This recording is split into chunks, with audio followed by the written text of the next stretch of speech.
Good morning.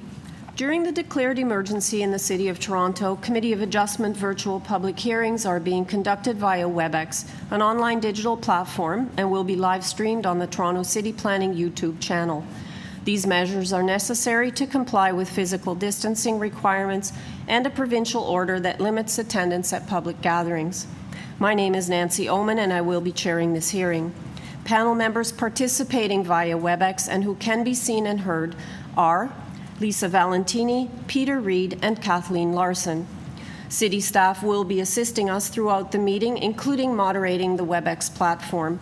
Agents, applicants, and other interested parties participating in this virtual hearing registered in advance and will be connecting through WebEx using a compatible electronic device. Their participation will be through audio only. We acknowledge that the land we are meeting on is the traditional territory of many nations, including the Mississaugas of the Credit, the Anishinaabe, the Chippewa, the Haudenosaunee, and the Wendat peoples, and it is now home to many diverse First Nations, Inuit, and Métis peoples. We also acknowledge that Toronto is covered by Treaty 13 with the Mississaugas of the Credit. In accordance with Sections 45 and 53 of the Planning Act 1990 as amended, this meeting of the Committee of Adjustment for the City of Toronto is called to order. The Committee of Adjustment considers applications for variances from the provisions of the zoning bylaw that apply to the property, permission to extend or alter lawful nonconforming uses, and consent to sever property to create new lots. Anyone who wants to receive a copy of the committee's decision for an application must submit a written request by email to the general email address for the Committee of Adjustment, Toronto and East York District Office. Please include your name, address, and email address. All Committee of Adjustment and TLAB notifications, as well as appeal updates, will be sent by email only. If you do not agree with the decision of the committee, decisions may be appealed to the Toronto Local Appeal Body, known as TLAB, or in some limited circumstances, to the Local Planning Appeal Tribunal, known as LPAT. Appeal instructions will be set out at the bottom of the committee's decision. Participants who have registered in advance will be connected to this virtual hearing and will be muted automatically upon entry. When your item is called, each participant will be unmuted by the moderator, one person at a time. I will call each item in the order listed on the agenda. Where an application is uncontested, the agent or applicant will proceed with his or her presentation if required. The committee may ask questions and/or take the matter directly into committee for a decision. Each speaker, including the applicant or agent, will be given a maximum of 5 minutes to address the committee, and I will comment when you're reaching the 5-minute mark. When addressing the committee, please speak slowly, clearly state your name and address. Please confine your remarks to the matters outlined in the application. Where required, the applicant or agent will proceed first with a presentation of the application. Then, individuals either in support or opposed to the application will be invited to speak. Yes. Committee members may ask questions of each speaker after they have completed their presentation. When all speakers are finished, the applicant or agent will be unmuted and will have an opportunity to rebut only those issues that were raised by the speakers. This will mark the end of the discussion, and the application will be taken into committee for a decision. Please note the committee may not entertain revisions to proposals at the hearing today. The committee may decide to defer the application, if substantially revised, to ensure the revised application is accurate and that all those entitled to notice are informed of the changes. Madam Deputy Secretary Treasurer, have the minutes of the last Committee of Adjustment public hearing been confirmed by the members? Yes, Madam Chair. Members or staff, do you have any interest to declare in the morning schedule?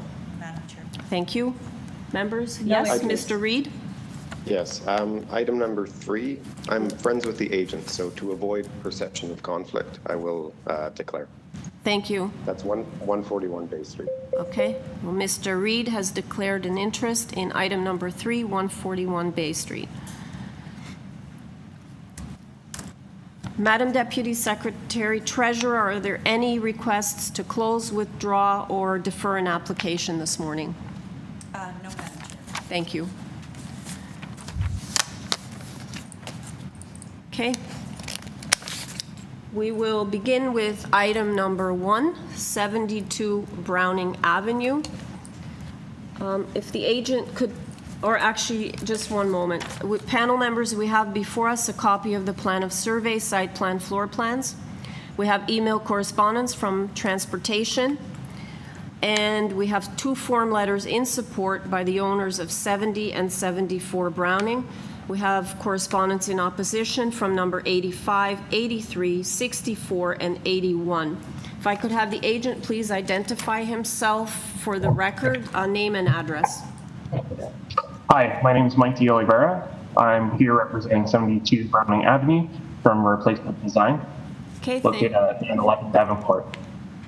Okay, thank you. You're just so you know, you're cutting in and out right now, but I'm going to go to the members to see if we need a presentation. No? Okay. Panel members, do you have any questions of the agent? And I just want to note that we did have speakers listed for number 85 and 81 Browning, but they will not be speaking as we do have their opposition letters on file, which the members have looked at. Okay, are there any questions of Mr. de Oliveira? Seeing none. Ms. Larson, did you have a question? I have a quick question. I don't have, I think the variance is relatively minor, but I do have a question about parking. What's the situation with parking and where do you plan to park? So currently, if you referred to the survey, there's actually a fence that cuts into the back of that right-of-way as is. And this right-of-way is unusable for both 70 and 72 Browning at the moment.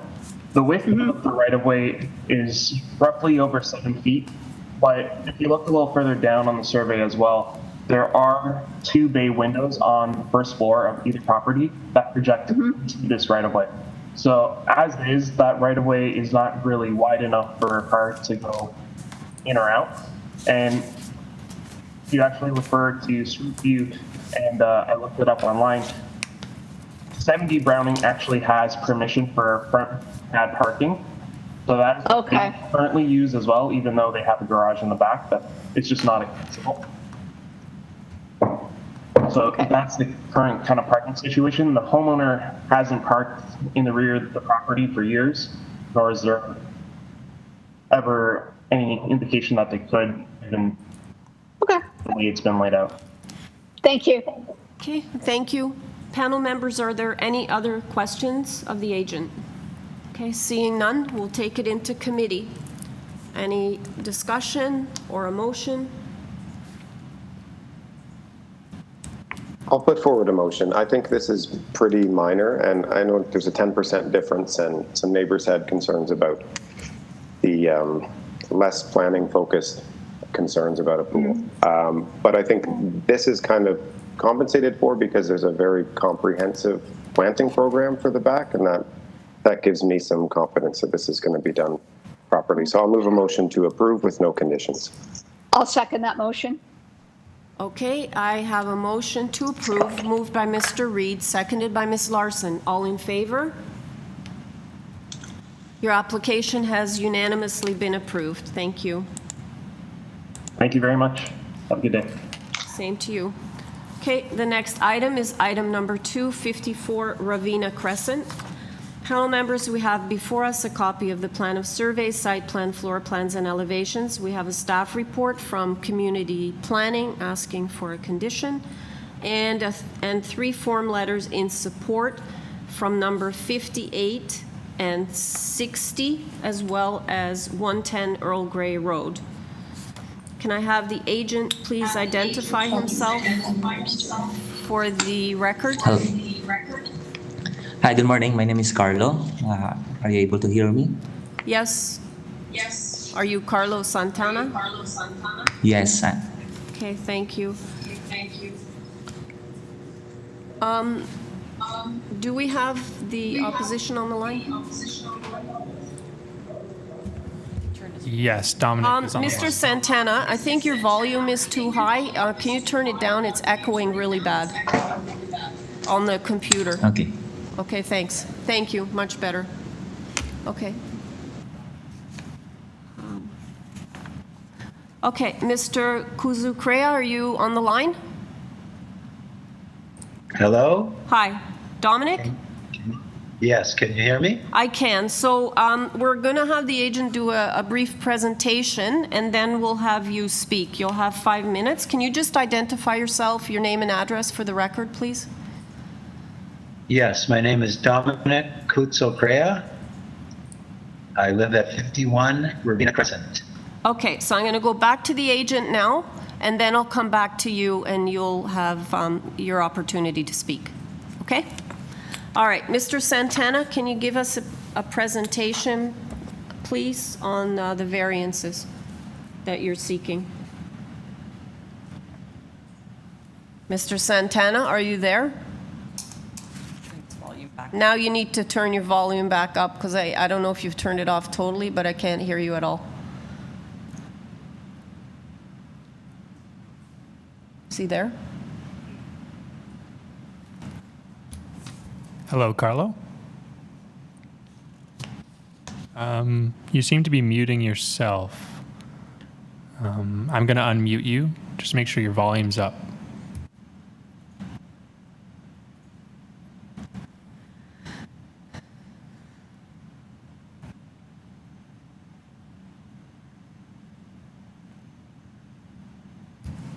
Carlo, can you hear us?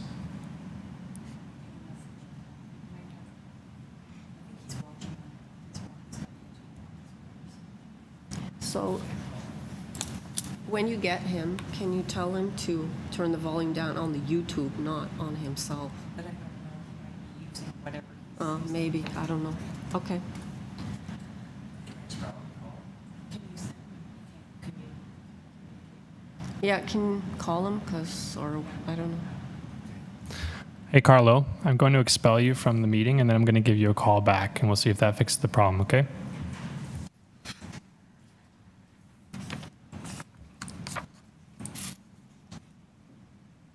Okay, panel members, we're just trying to get the agent back on the phone.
Mr.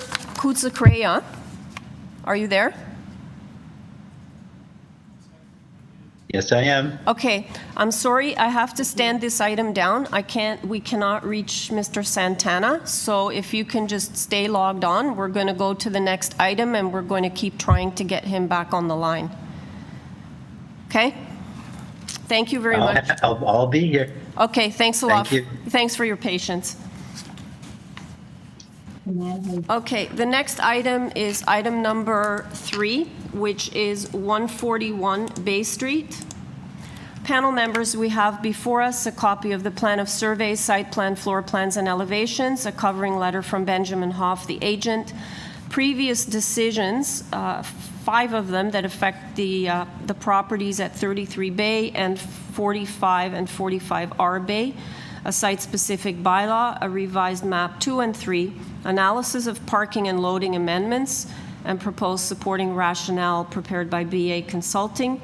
We have other materials prepared by BA Consulting, an aerial map showing site context as well as project overview, and we have a staff report from Development Engineering. Okay, and Mr. Reed has declared an interest in this item. Okay, so we'll just have Ms. Valentini and Ms. Larson will be participating in this item. If I could have the agent please identify himself, name and address, please. Yes, hi, my name is Benjamin Hoff, partner with Urban Strategies, address 197 Spadina Avenue. Okay, thank you, Mr. Hoff. Panel members, do you need a presentation on this item? I don't need one. I'm fine. Okay. Thank you. Do you have any questions of Mr. Hoff?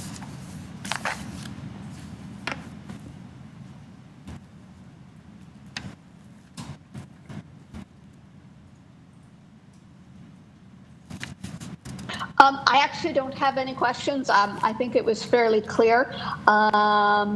I did have some questions about collection servicing and everything, but I think that was answered. I understand they're going to have private collection. So I don't know if Ms. Valentini has any questions. No, I don't have any questions. I feel this was very straightforward in terms of the materials that were supplied to us, in addition to the parking study provided, which justified, in my view, the reduction requested in the number of parking spaces and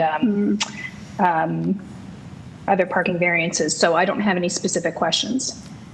Okay. And I don't have any further questions either. And I think that the parking study was very complete. Okay, I was just going to say So- that I agree, and engineering had clarified that all those solid waste matters had been rectified. So I think everything was Yeah. very well outlined in the materials we received. So I guess I'm I looking think- for a motion then. I'd be willing to put forward a motion to approve the application. Okay, I have a motion to approve the application, moved by Ms. Larson, seconded by Ms. Valentini. Me, I'll second it. All right, all in favor? Your application has been unanimously approved, Mr. Hoff. Thank you. Okay. Do we have Mr. Santana on the line? All right, so let's go back to item number 2. Just bear with me 1 second. Okay, Mr. Santana, you're there? Hi, hello. All right, can you give us a brief presentation, please, before we hear from the opposition? Of course. All Yeah, right. to the members of the, yeah? Yeah, go ahead. Your 5 minutes starts now. Okay. Okay, to the members of Committee of Adjustment and staff of the City of Toronto, good morning. My name is Carlos Santana, and I represent R.A. Lombao Architects, the designated agent for this project, and Cynthia Wong, the owner of the property at 54 Ravena Crescent. Our application file number is A121619TY. The project scope is an interior alteration and addition to the existing semi-detached residence. The proposed addition will happen at the rear portion of the house from basement to the 3rd floor. This house will be for exclusive use of the owner only and their extended family, as well as to improve the existing condition of the house since it is very old. It was built around in the 1910s or 1920s. We have 5 items to request for variance from the zoning bylaw and identified with a zoning notice, which we believe will not affect the overall community fabric and improve the livability of the existing property without affecting our neighbors. So item numbers 1 and 5 for the variance pertain to the maximum building height. The existing height of the structure is already 10.44 meters measured to the apex of the existing third floor roof. We would like to ask for your approval to maintain that height all the way to the roof of the additional area proposed at the third floor rear portion of the house. Then item number 2 is related to this. It's about the permitted maximum height of the rear exterior main wall, which is 7.5 as per the zoning bylaw. We would like to request that this height of the rear exterior main wall to be 10.25, measured from the established grade to the roof covering the proposed deck, the rear. And then in item number 3, we would like to ask you for the building depth to be allowed to be changed from 17 meters as per the zoning bylaw to 18.3 as reflected on the site plan, for the main reason that we will lose the opportunity to adequately extend the house since the required front setback is taken from 56 Ravina and the front property line is not perpendicular to the front main wall. Also, it is impractical to have an angled rear main wall if we comply and would like to have a squared corner for practical and architectural reasons. And lastly, we would like to request for your approval to increase the allowed maximum floor space index as outlined in item number 4. In our proposal, we seek for an increase of FSI from 60% to 72% of the lot area to increase the area of interior living spaces, primarily the kitchen and the bedrooms. I want to highlight to our respected committee that despite these requested increases in floor space index, building depth, height, and rear wall height, that the required setbacks and soft skates requirements are complied with and easily exceeded. Also, we have gained substantial support from our neighbors. We have provided you with 13 support letters, and also that this development mirrors the variance requests approved for 56 Ravena Crescent back in 2018. So thank you very much for your time and hoping for your favorable consideration on this request. Okay, thank you, Mr. Thank you. Mr. Santana. We'll have you back after I hear from the opposition, okay? Mr. Kuzukrea? Yes. All right, I'm starting. I am here. Okay, good. I'm starting the clock now, so you have 5 minutes to state your concerns. Go ahead. All right. Now, starting now? Yep, Okay. yep. I'm asking a question of you. Should work, meaning renovations to a home, be done before the appropriate permits have been issued? Well, And secondly, should they be actually completed before the permits are issued? Well, this is kind of a difficult question for me to answer, because sometimes there are things being done as of right that don't require committee of approval, so we'd have to ask the applicant that. Is there anything else you want to say in your 5 minutes? Because once we go back to the applicant, we don't have you back. Yes, I do. Okay. The work that has been requested here is mostly done already. Okay. Hello? Yeah, I'm here. We're listening. Yeah, okay. So what they've asked for, they've already done 2/3 of it without a permit. Twice they have been stopped by city inspectors because they were going ahead and completing work. In fact, the back 3-story addition and the expansion is already done. Now, is this normal to do the work before you get permission? Again, I'm going to have to go to the to the agent because I can't answer that question. I don't know if they're doing work that's not related to the variances. So I really can't. If Well, they're, no, I'm not. I am talking about the variance. They're expanding, the home has been expanded already. That height is already there. The bricks are in place. In other words, this work was done before they had the permits. The height in the front, the peak is already matching 56 before they had they tore that roof off and got stopped. And then they were stopped because they were beginning the third story addition without these permits.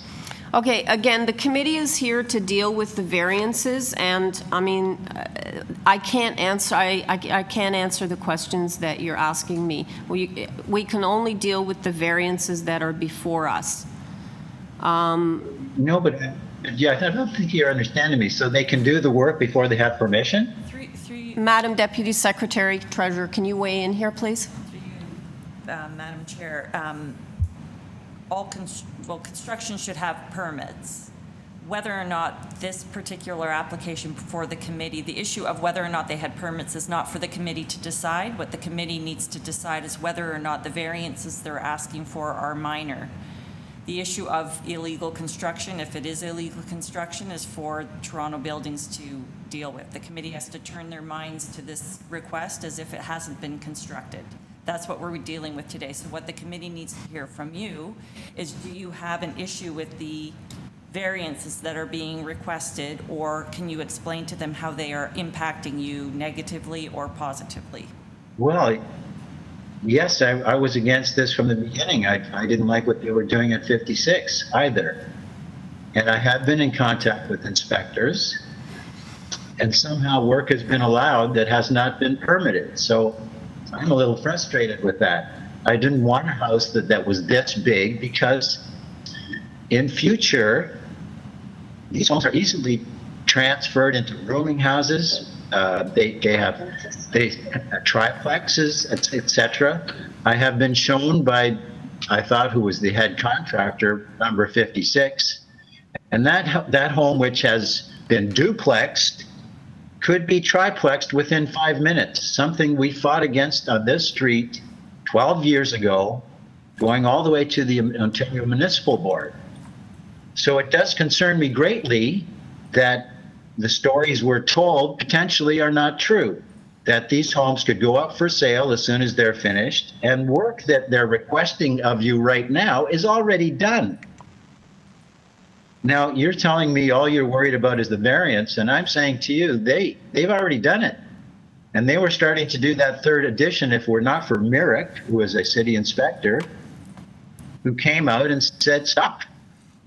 Or his, as he says, his boss issues the order, but he saw stuff that he was just not happy with. And neither was I. I don't want that house getting any bigger, and it already is. They have two entrances in the front that were not there, that I don't see on any permits, going into the basements, making these homes both viable for multiplex, in a multiplex condition or a rooming house condition, something that this street has fought against already and won. And this is my worry. There is no legal obligation for them to move into this house. Am I correct? Again, those are not matters for the committee to look at. We're only looking at the variances that are before us. And you are at 5.5 minutes. Is there anything else you would like to add? I seem to be a little frustrated here. So in other words, what you're saying is if I want to do work on my house, I just go ahead and do it and ask for the permit later, because that's all you're interested in. Okay, that's not, I don't that's, want, Mr. Kuzakrea, I do understand your frustration, but that is not what the committee is saying. And I would like to add that if, and I say if, in quotation marks, this work has been done without permits, which we don't know, generally speaking, they would still have an opportunity to come before committee to legalize the variances. Well, that's the question I was asking. So they can go ahead and do work. Well, no, they're not supposed to, but well, they have. They have, and they've had 2 stop work orders. I would say that these people do not deserve another permit to continue working. That's my feeling. They have not shown good faith. I do not trust any stories I hear from them. And although I am here alone, I've had many people who look to me to lead a charge against things that they find unacceptable. So if that's my last word, I find this whole permit that they're asking for unacceptable. I would rather didn't do it. It's not conducive for the street, and it opens us up to way more problems in the future that no one seems to be able to fix. And I speak from experience. Number 53 Ravena Crescent, same thing happened. An illegal triplex was built there with all of our complaining, and we had to come to you to have it refused. They went to Ontario Municipal Board and they were refused again. This created a lot of bad blood and feeling, and it gave me a mild form of PTSD. Okay, so I find Mr. Kuzakrea, I'm Yes. really sorry to cut you off, but you're at 8 minutes now. So I think All right. I think the members, we understand your frustration. We understand you're a neighbor leading the charge, but unfortunately I have to cut you off. But we do understand that you do not support the variances. Okay, so I'm going to ask Mr. Santana, can you please address the issues raised with respect to doing work with or without permits? Hello? Yes. Go ahead. Okay. Yeah.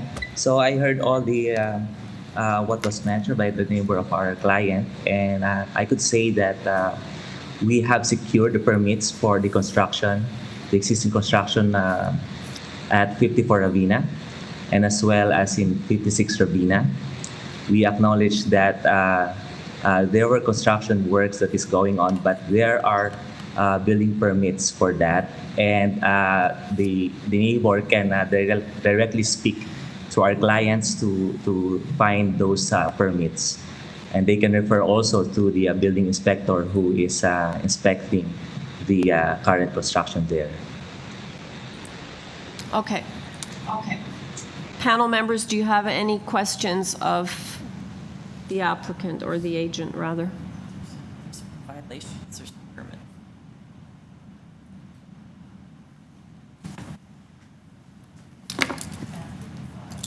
Okay, panel members, do you have any questions of Mr. Santana? No? Okay, let's take it into committee then, if you can unmute yourselves, and any discussion?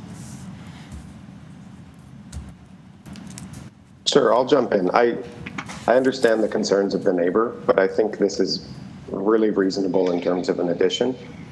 Process and permit questions put aside. I think that the massing is really kind of hidden to the back, and the depth of the lot, I think, makes a big difference in terms of being able to accommodate any kind of increase in the GFA. So I would support it. I agree with Mr. Reed's comments, and I also noted that the 3rd floor is step back, so that does have an impact on softening the massing for any of the variances requested for wall height. And I also note that the request for rear wall height is in keeping with what is already existing in terms of the overall height of the building. So I don't see there to be, in my view, any negative impacts relating to the addition. And I thought it was interesting. Sorry, go ahead. Sorry. One other note, I thought it was interesting to note that in terms of the depth variance, it's not for the entire, because the front lot line is on an angle or a curve, that it's not the entire depth of the addition that is exceeding the depth requirements under the bylaw. So it's just a small portion of that. Sorry, Ms. Larson. I was just going to note the angle and the front as well, and note that as well. And I think the variances are relatively minor. Okay, I'll put forward a motion to approve, subject to planning's conditions of their March 13th letter. Okay, I'll second it. sorry, who was that, Lisa?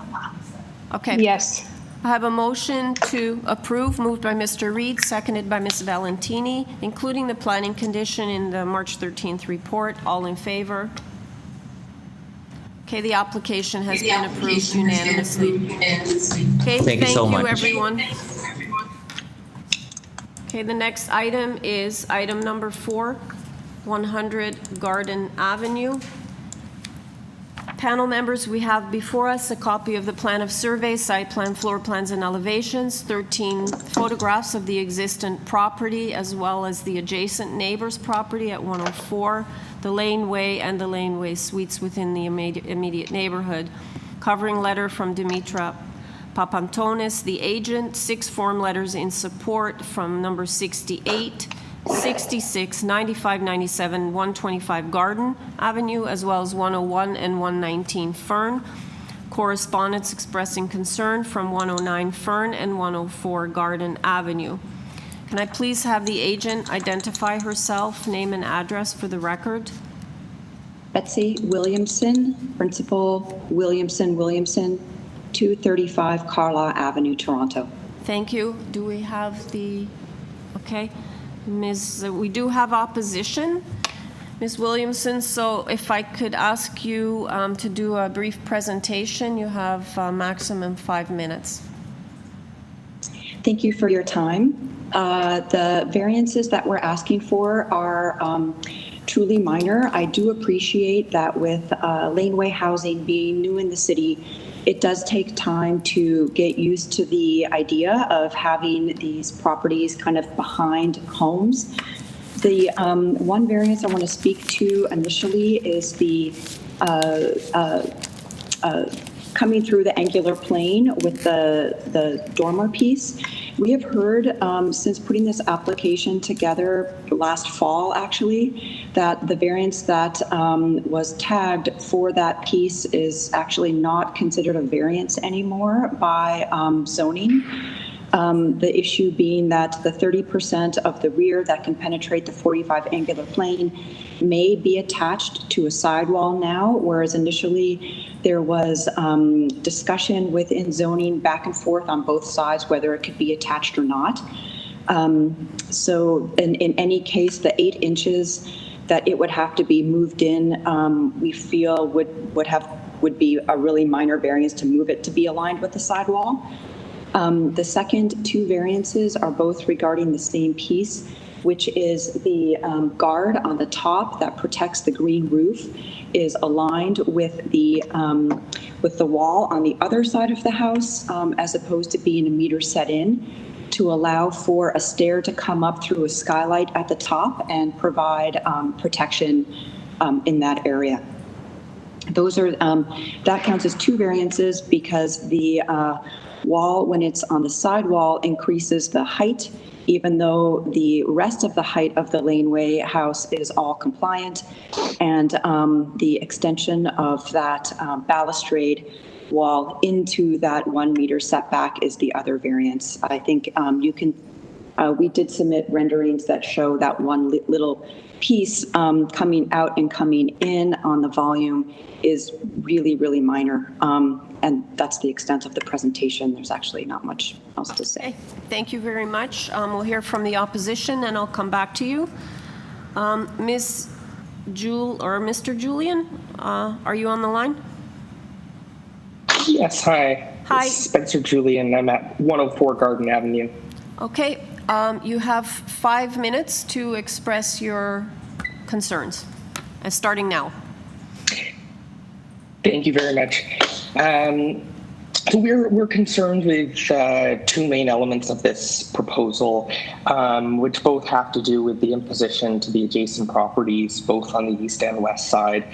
On the west side, affecting our property at 104 Garden, we have a concern with the parapet or the dormer. Sorry, we believe that the spirit and the previous interpretations of the bylaw are to not impose into adjacent properties by allowing that setback into the middle of the main front wall, and that by attaching it to the west wall, it would create a height imposition that is not in the spirit of the bylaw. Similarly, on the eastern side, We believe that this sets a poor precedent in terms of increasing the overall height of the structure by having the parapet wall share the same face as the eastern external wall. By increasing the structure almost a meter, this would create an unnecessary imposition into the neighboring property and could set a poor precedent if this were to be tried on the other side as well, because this could end up with people being quite boxed into their backyards. So those are our two primary concerns. The dormer is especially concerning, especially because it does have a window on it, which would be facing directly into the rear of our property, into our backyard. So one of our suggested solutions to this would be extending the 45-degree sloped roof across the entire width of the building with a skylight, if the aim is to get light into the upstairs of the property. We just believe that the flat window there on the back of the property will be, looking right into the back of our house, into our backyard, and doesn't grant us the necessary privacy that would be expected with this kind of development happening. Alternatively, that window, wherever it is placed, if the exception or if the variance is granted or not, it could be acceptable for that window to become frosted in some way, like the window on our second floor. So those are our primary concerns: the imposition of height on both the west and east sides, and the presence of that window imposing into the privacy of the rear of our lot. Thank you very much. Thank you, Mr. Julian. Ms. Williamson? Unfortunately, I believe that the variance on the dormer in particular is no longer considered a variance by zoning, and regardless hang on, sorry to cut you off. Or not. So are you removing a variance? Because no, we're not.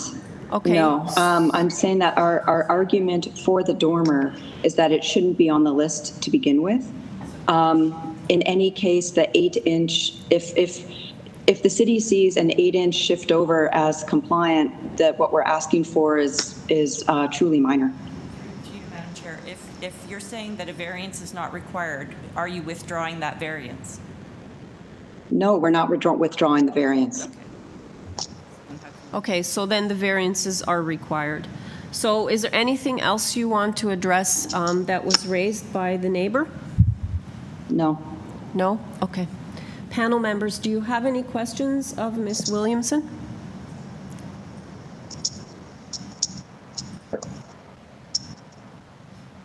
Ms. Larson? You're muted. Yeah. I have a question. Have you spoken with the neighbor regarding their concerns, and have you done anything to address their concerns at all? Yes, the owners of the property have spoken with the neighbors and generally have told me that they're generally on friendly terms. They're willing to kind of build a fence between the two properties. That's kind of the proper height to ensure privacy between the two spaces. But you haven't made any changes to the plans to address their concerns as of yet? No. Okay, thank you. Any other questions, panel members?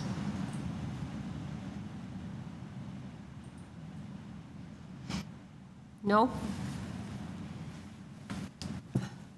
Ms. Valentini, do you have any questions? No? Okay, so let's take it into committee. Any discussion?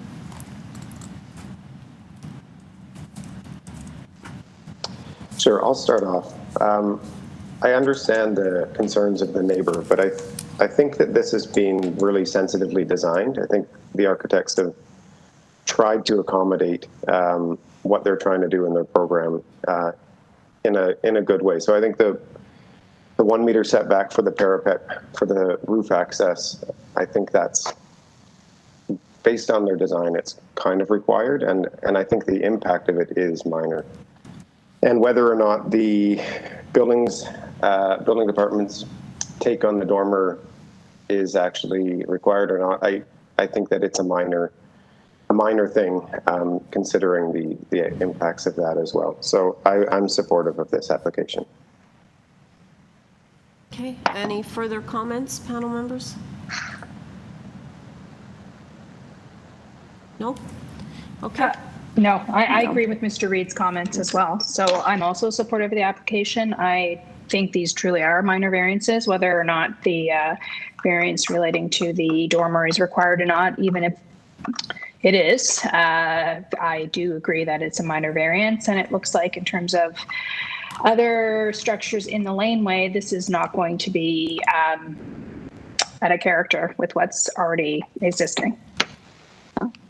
I would agree with everybody's former comments, but I would also like to add that I would hope that the neighbors could come to some sort of resolution about that overlooking window in terms of frosting or some sort of finishing on the window to address that issue. Okay, so I'm going to need a motion then. Sure, I'll go ahead and put forward a motion to approve. Okay. I'll second the motion. Okay, I have a motion to approve, moved by Mr. Reed, seconded by Ms. Larson. All in favor? The application has been unanimously approved. Thank you, Ms. Williamson and Mr. Julian. Thank you. Okay. Item number 5, 2271 Bloor Street West.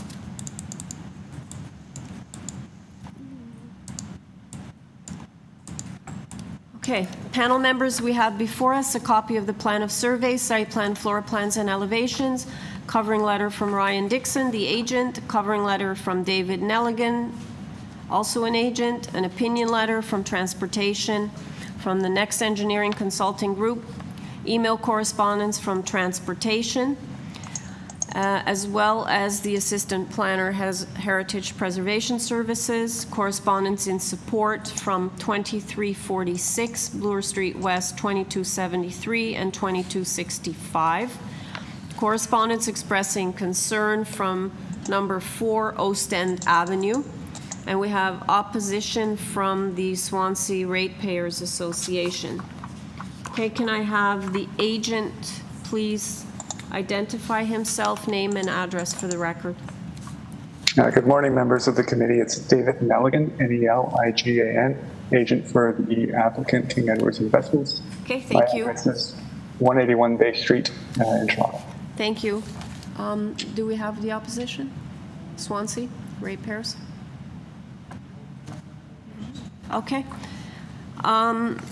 So, Mr. Nelligan, we do have the president, Veronica Wynn, from the Swansea Ratepayers Association is here in opposition. So if you could do a brief presentation, please. I'm going to start the clock now.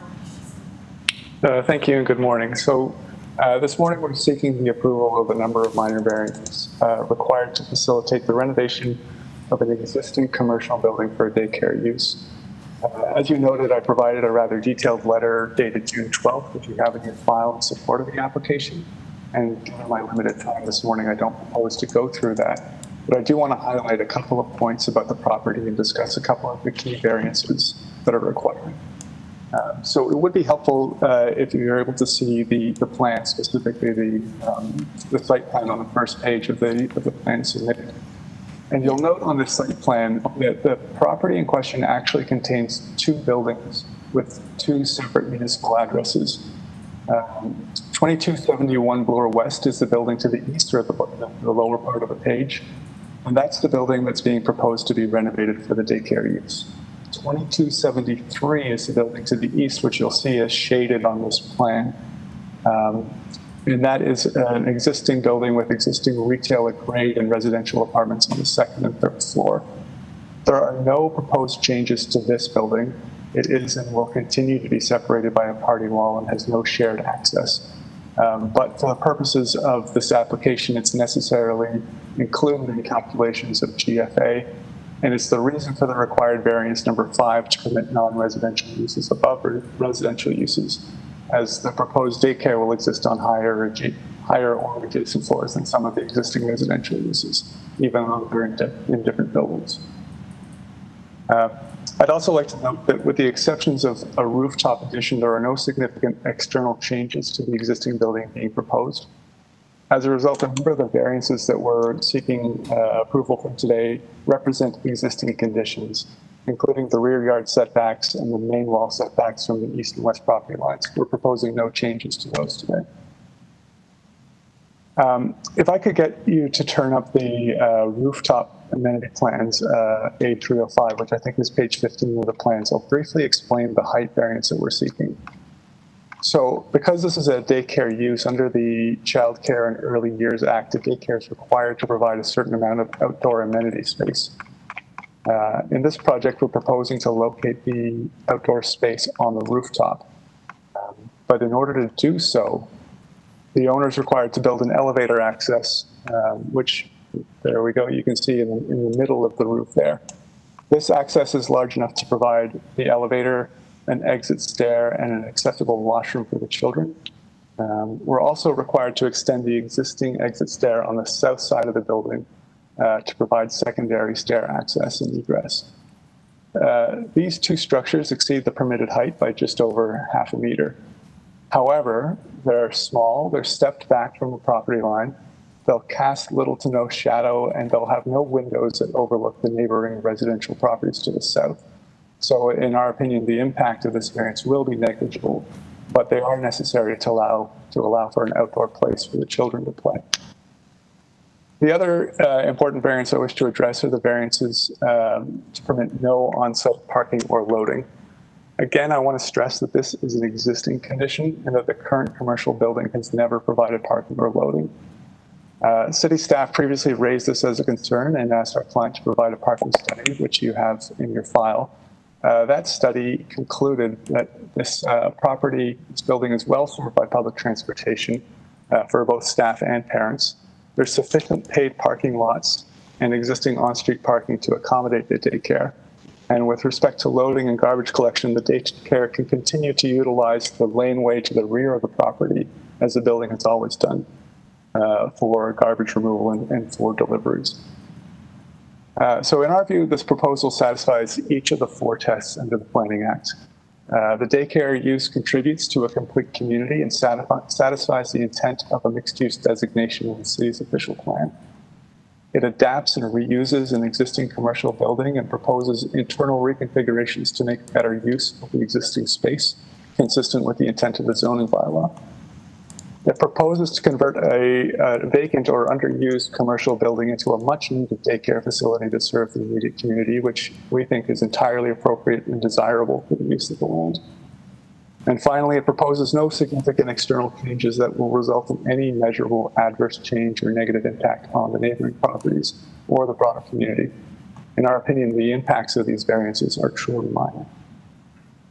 I'd like to note that we've received a lot of support from our neighbors. As you mentioned, you received those letters from the local BIA, our neighbors, and even the Residents Association that's speaking in opposition this morning has noted in their letter that this daycare use is a welcome and much needed proposed use in this neighborhood. So we hope that this morning you'll see fit to approve these requested variances to allow the daycare on the site. And welcome any questions from the panel. Okay, thank you, Mr. Nelligan. Panel members, do you have questions before we go to the opposition, or do you want to hold them till after we hear from the opposition? Okay, I think I'm getting nods of, well, okay, so if I could have Ms. Wynn, you have 5 minutes. Are you there? Okay. Yes, I'm here. Just state your name for the record and who you represent. Okay, I'm Veronica Wynn. I'm the president of the Swansea Area Ratepayers Association Group. And I'm here to, yes, we do support, and I gladly support the arrival of daycare in the Bloor West Village. But we do have really concerns because our interest is also in protecting the neighborhood to the south. And so we also, firstly, the idea that the 2 buildings are connected and should have combined approval is absolutely ridiculous, because it's like in a neighborhood where you have no one has one lot but two buildings. We are now here dealing with one building. So the idea of variance number 5 is it should be removed here, because the residential cannot be below or adjacent to the retail. It has to be above, and so that is why we are requesting that the variance number 5 be removed, and that you would consider 2271 as a standard, as we've been assured in our questions and answers that we've been submitted, that Mr. Nelligan referred to. We have concerns about the FSI, both in the answer to our questions and also in the applicant's answers. They identified that they only needed 993.6 meters squared for 2271. But they are requesting 1,059.5. We would ask you that you would actually only approve the actual need for 2271, which is 993.6 as meters squared, as we were assured by the applicant when we asked our questions. On the top of the building, and I refer to the plan. I don't know whether you can put it out. It's the south elevation, and it's plan number A302. 302. Okay, 302. What it has is that the actual extra structures, we find we have no problem with that. What we have a problem with is the actual fence that goes around it. According to where have I got it? The municipal code chapter 447. The maximum height allowed for a fence on an attached deck without a roof is 2 meters above the surface of the deck. Well, this is the roof, so the actual fence that goes above it is cannot be more than 2 meters. It is actually 2. We measured it as from the plans as 2 point. Actually, could you go to 302 A302, the southern elevation? That's what's showing. No, scroll down. It's the proposed. Yeah, there. Yeah. Mm-hmm. Anyway, this one. Yeah, that's it. Yeah, I think that says southern elevation. Yes, it does. But anyway, so if you notice that it actually goes up quite high, it's 2.89 when it should be 2 meters. It also should be set back because it's at an angular plane. It should respect the angular plane of 45 degrees. It also is, if you notice that on the southwest corner, on the corner, the west corner, where it's like a chimney, and that is where Miss Christie's Swift's chimney swifts actually reside, and so it is going to compromise that. It's going to compromise the ability to the chimney swifts to, have their home, and also this is why we requested in our letter that taking the fencing down to below the 2 meters, or 2 meters and below, and also setting it back in accordance with the 45-degree angle. We request that this committee make it a condition of approval that the applicant build the additional structures on the roof as per the drawings in general and the drawing A305 in particular, and presented at the building permit site plan review stage. So, so we're asking for the variance 5 to be removed, which is it's not applicable to 2271, and we also are asking that the fence be constructed appropriately. Traffic and transportation is hugely. I'm sorry to cut you off, but you're at 6 minutes, so can I ask you to wrap up, please? Okay. The transportation, I just refer to my letter that the actual garbage trucks and the laneway at the back is not wide enough. You have to bring your garbage to the street level. So the reference to the trucks and garbage being able to use the public lane is not appropriate because it is not wide enough. It is not the regulation 4.8 meters wide. So I would like you to reference my letter on that point. Okay. Thank you very much. I'm going to have to cut you off now. You're at 6.5 minutes, but thank you. Mr. Nelligan, can you please address the issues that have been raised by Ms. Wynne? Of course, and thanks, Ms. Wynne, for your presentation. With respect to the two buildings on one lot, this is a legal result of a merger because the lots are owned by a common owner, and through the law of merger, these buildings are on the same lot and have to be considered together. So while I'd love to be able to remove variance 5, it's not something that we can do given that the buildings have to be considered together. We see variance 5 as a technical variance, and I believe I addressed it in my submissions at first. With respect to the fence is obviously required for the safety of the children on the rooftop. We note that there's no variance required for the fence in that location, but acknowledge that it does penetrate the angular plane. In our submission, however, the penetration of the angular plane is actually an existing condition. The fence certainly exacerbates that existing condition, but again, the impact on the neighboring properties to the south is minimal or negligible at best. The fence will still allow some sunlight through if that's an issue, but it will, not impact the neighbors in terms of overlook or casting shadow.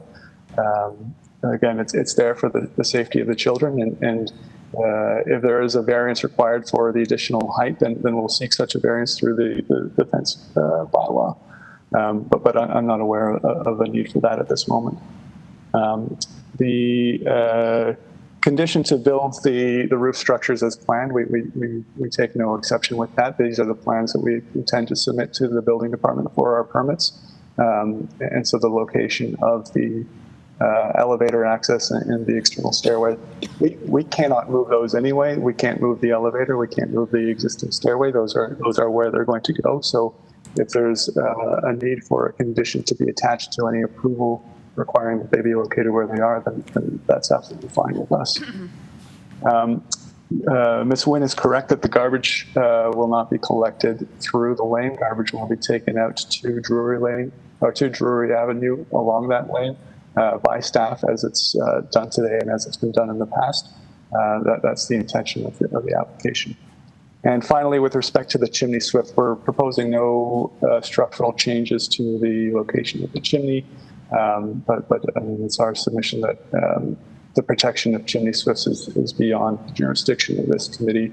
If there is an issue with protecting an endangered species, then that's within the realm of the Ministry of Natural Resources, and if we're required to obtain permits, we will of course do so.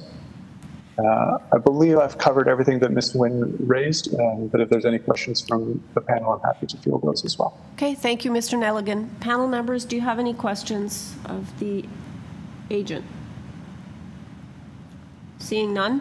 Okay, we'll take it into committee for discussion and a motion then.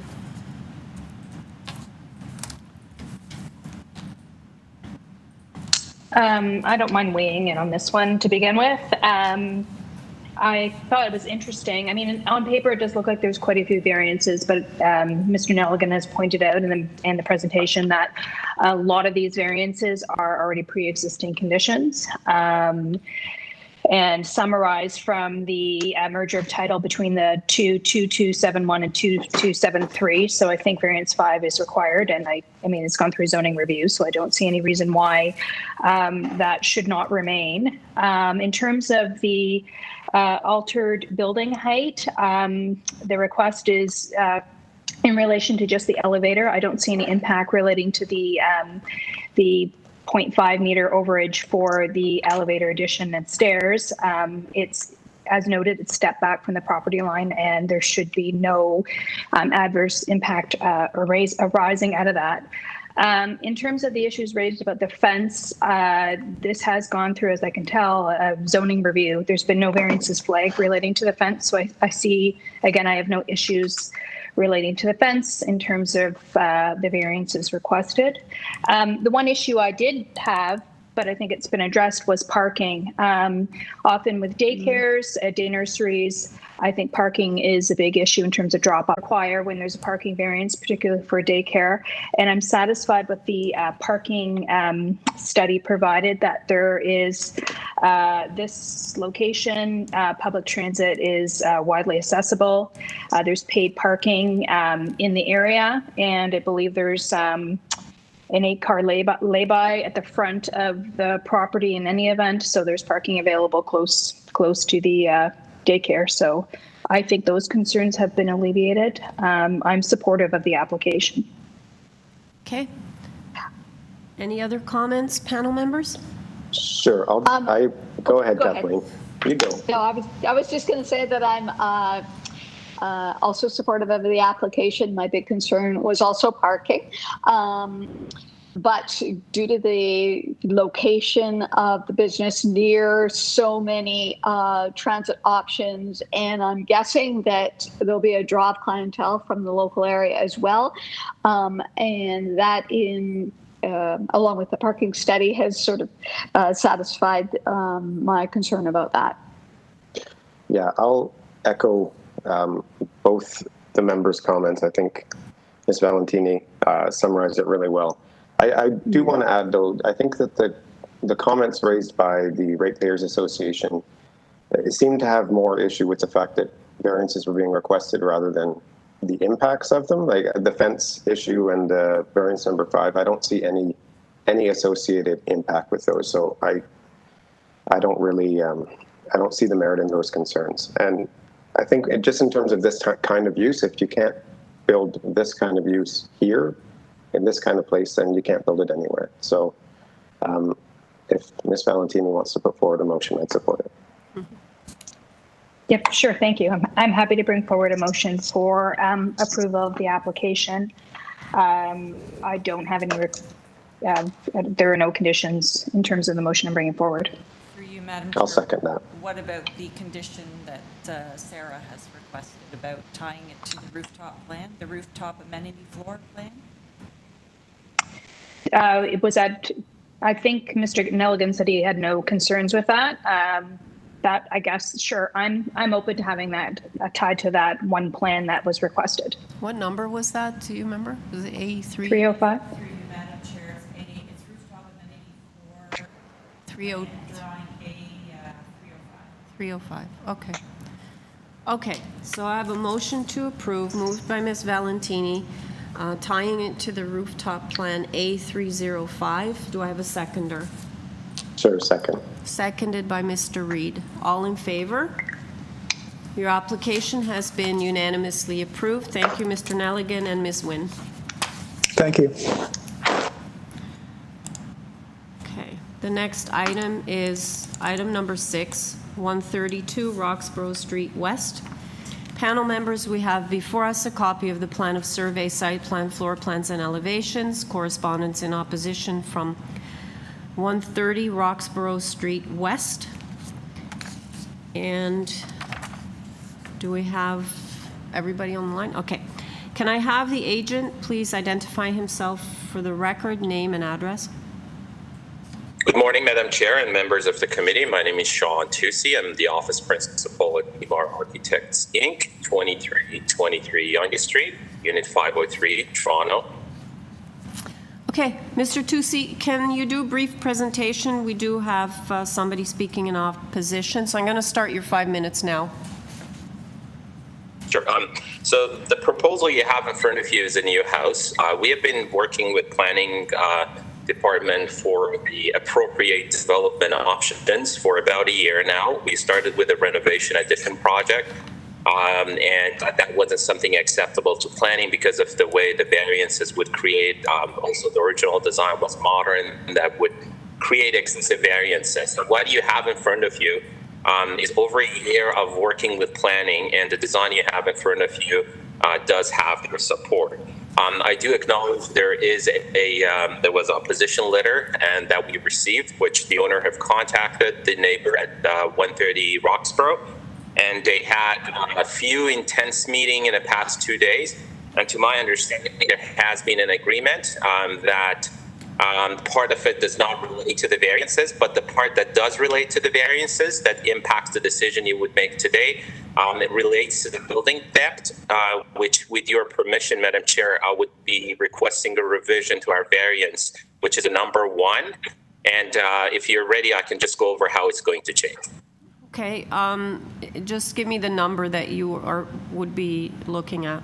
So it would be less? So the building depth will be changing. Yes, it will be less, and it will be changing from 18.65, which is what we originally proposed. It will be changing to 18.17.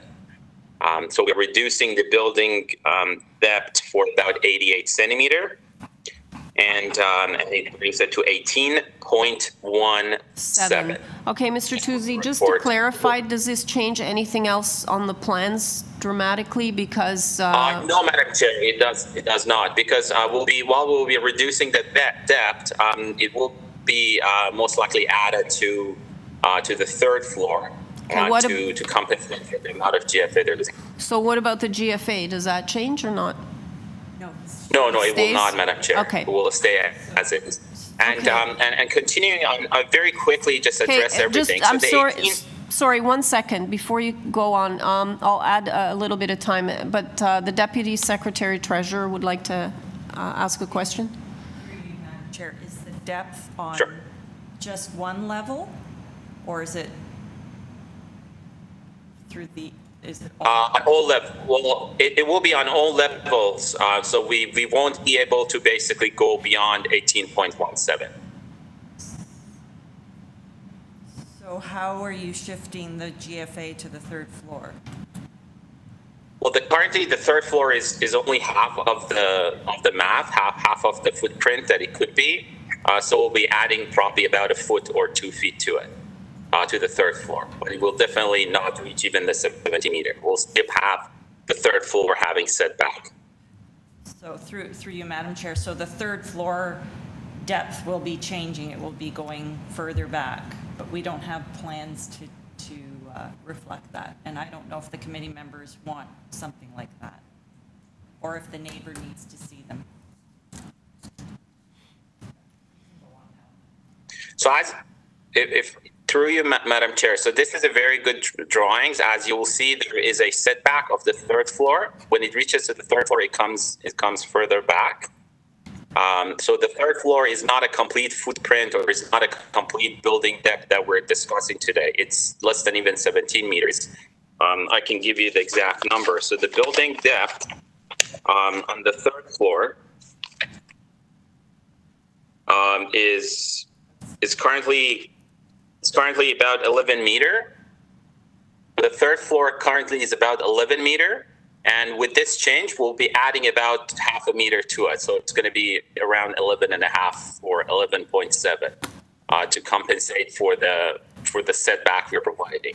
So even with that, it's not going to even get close to the 17 meter, which is the permitted by bylaw. Okay, is there anything else? I'll give you an extra minute. We were at 4.5 minutes. Thank you, Madam Chair. Yeah. So the building depth out of that 18.17, if we can keep the site plan, this is a good drawings. and 75 centimeter of it is the bay window. If it's possible, we can zoom into the building. 75 centimeter of it is for the rear bay window. And if you take that out, with this change, we're only asking for 42 centimeter extra in building depth. And out of that 42 centimeter extra in building depth, if it is possible to just have one level zoom in on the building, that would be great. Half of that is projected from the front of the house, which we took the average grade of the neighbor. We're not asking for any variance. That's where, as per bylaw, the building should start. And only about 20 centimeter of it is projecting from the back of the house, which is not even visible to see. And that's despite the fact that 130, it has 1.85 meter extra building depth because of the one-story brick addition they have, which you see on the east side of Joy, or on the north side of the subject property on your display. And for the GFA, if you took the third floor out, which, as you see in the elevations and the design, it's completely embedded into the roof. So if you would like to compare it to how it would look from the street or how the impact would be, the third floor is completely hidden in the roof structure, and without that, we're only 66%. So if you would like to compare it to how it would look for the other properties, it is only 66% when you take the third floor out. And now it's going to be even less than that 66%. It's probably going to be around 65 because last night there was that agreement between the owner and neighbor. And there are so many comparable properties on all of these variances, including GFA, for the houses that have asked for the same number or even more. And to say some, like 61 Roxborough, 122 Roxborough, 89 Roxborough. Okay, you're at 7 minutes, so I'm going to ask you to wrap up. Are you there? Because I can't hear you anymore.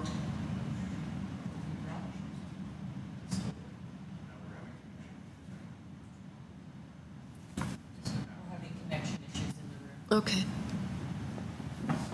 Where's the room, people? So it's the other guys that...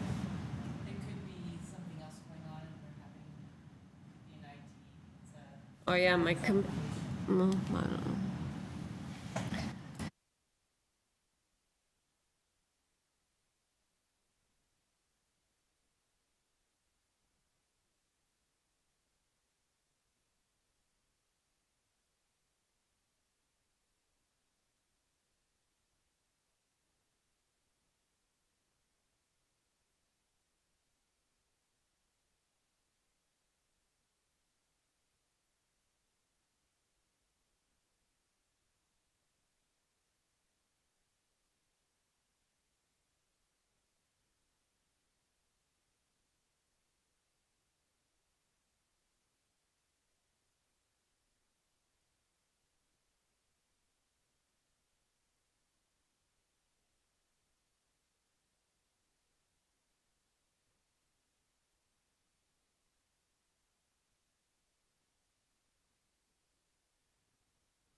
Can you guys hear us?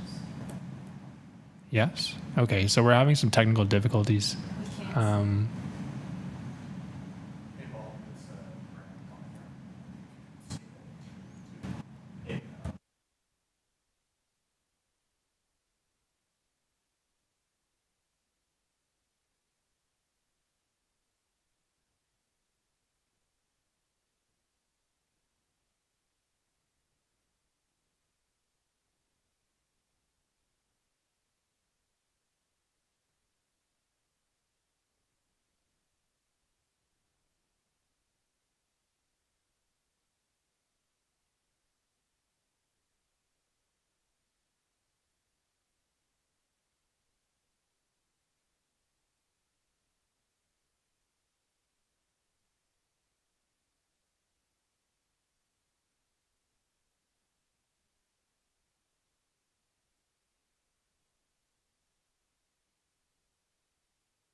Okay, so we've just called tech support. Hopefully they're here quickly. You want to just take a moment? Oh, there we go. And we're back.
Peter's there? Okay, can everybody hear me now? So we're going to move to the opposition now. Mr. Tusi, I'll have you back after. So do I have Mr. Piccinini? You do. All righty. If you can just identify yourself, name and address for the record, and then you'll have 5 minutes to state your concerns. Thank you, Madam Chairman and committee members. Dr. Paul Piccinini, I'm at 130 Roxboro Street West. You have communication from me and a number of photos as well. I start out by saying there were 3 issues of primary concern on variance, although I think there may be other variance issues that weren't identified by the developer. Further, I note that the reason that this has come to the 11th hour for negotiation is that I wasn't contacted by the developer in any way, shape, or form until Monday afternoon of this week. The 3 issues that are outstanding relate to the following. One of them has been addressed by the developer, which is the depth of the house. And because this was discussed last night, I can't confirm or deny his numbers. But the agreement that we have, and which would be a condition for approval, would be that his main wall at the rear of the property will not extend more than 20 centimeters beyond the depth of my main wall. So that's what was agreed to, and if that is reflected in the numbers that he discussed, then I'm okay with that. The second issue relates to the east wall of his property, which is at the minimum setback, and to which he then has a stairwell. The OMB dictates that a stairwell must be 0.9 meters in width. The setback that he has is 0.9 meters, which means by constructing that stairwell, he would basically be using up all of his side property and would have to not only impede my property, but access my side of that house in order to get into his backyard. The agreement that we had is that the proposed steps showing on the east side of 132 Roxboro will be removed, and no steps or other structures that infringe on that 0.9 setback or impede access to the rear of both houses would be added to the plans. So that was the second agreement. The third, and that wasn't addressed by the developer in his 7 minutes. The third discussion related to the east wall of the additional structure or garage at the back. Because my garage has eaves of 360 degrees around all 4 sides, I need access to it, as I showed in my letter. Typically, that access in all other properties in the area on the street is 1.5 to 2 meters. The developer has agreed that the east wall of the additional structure garage being built at the back of the property will be no closer than 60 centimeters from the property line. So he's moved that from 30 centimeters to 60 centimeters. So those are the three issues. I think if I just go back to issue number one, the condition to approval would be that the main rear wall of 132 Roxborough shall not extend more than 20 centimeters beyond the main rear wall of 130, and a bay window with a maximum depth of 75 centimeters would also be allowed. I don't know if, because of the apparent changes to GFA that are going to happen as a result of this, if this needs to be deferred so that additional plans can be reviewed. I retain my rights to discuss any other variances that have been non-declared, should I choose to appeal this. But pending those three conditions being added and looking at a new plan, I would be prepared to withdraw my opposition. Okay, thank you. Panel members, I just want to come to you briefly for a moment. I respect some of the changes that are being proposed by the agent. Having said that, this has come in on a waiver, and I think that even though it seems it's a reduction, I do think, also having now heard the opposition and the three conditions here, that we're not physically together anymore, so we can't mark up plans, and I'm thinking it may be better to actually look at a deferral at this point. And I'd just like your thoughts on that.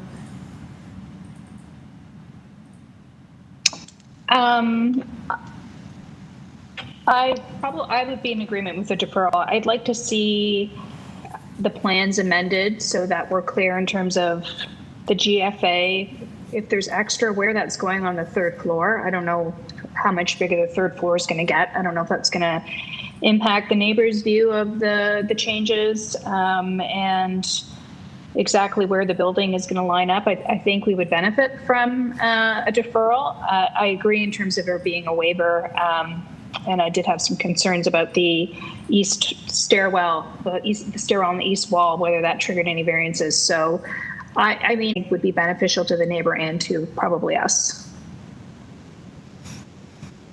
Okay, Mr. Reid, Ms. Larson, any thoughts? Sure, I'd support that. I think partly just because of these other two proposed changes that the neighbor at 130 is talking about, that a deferral may be ordered.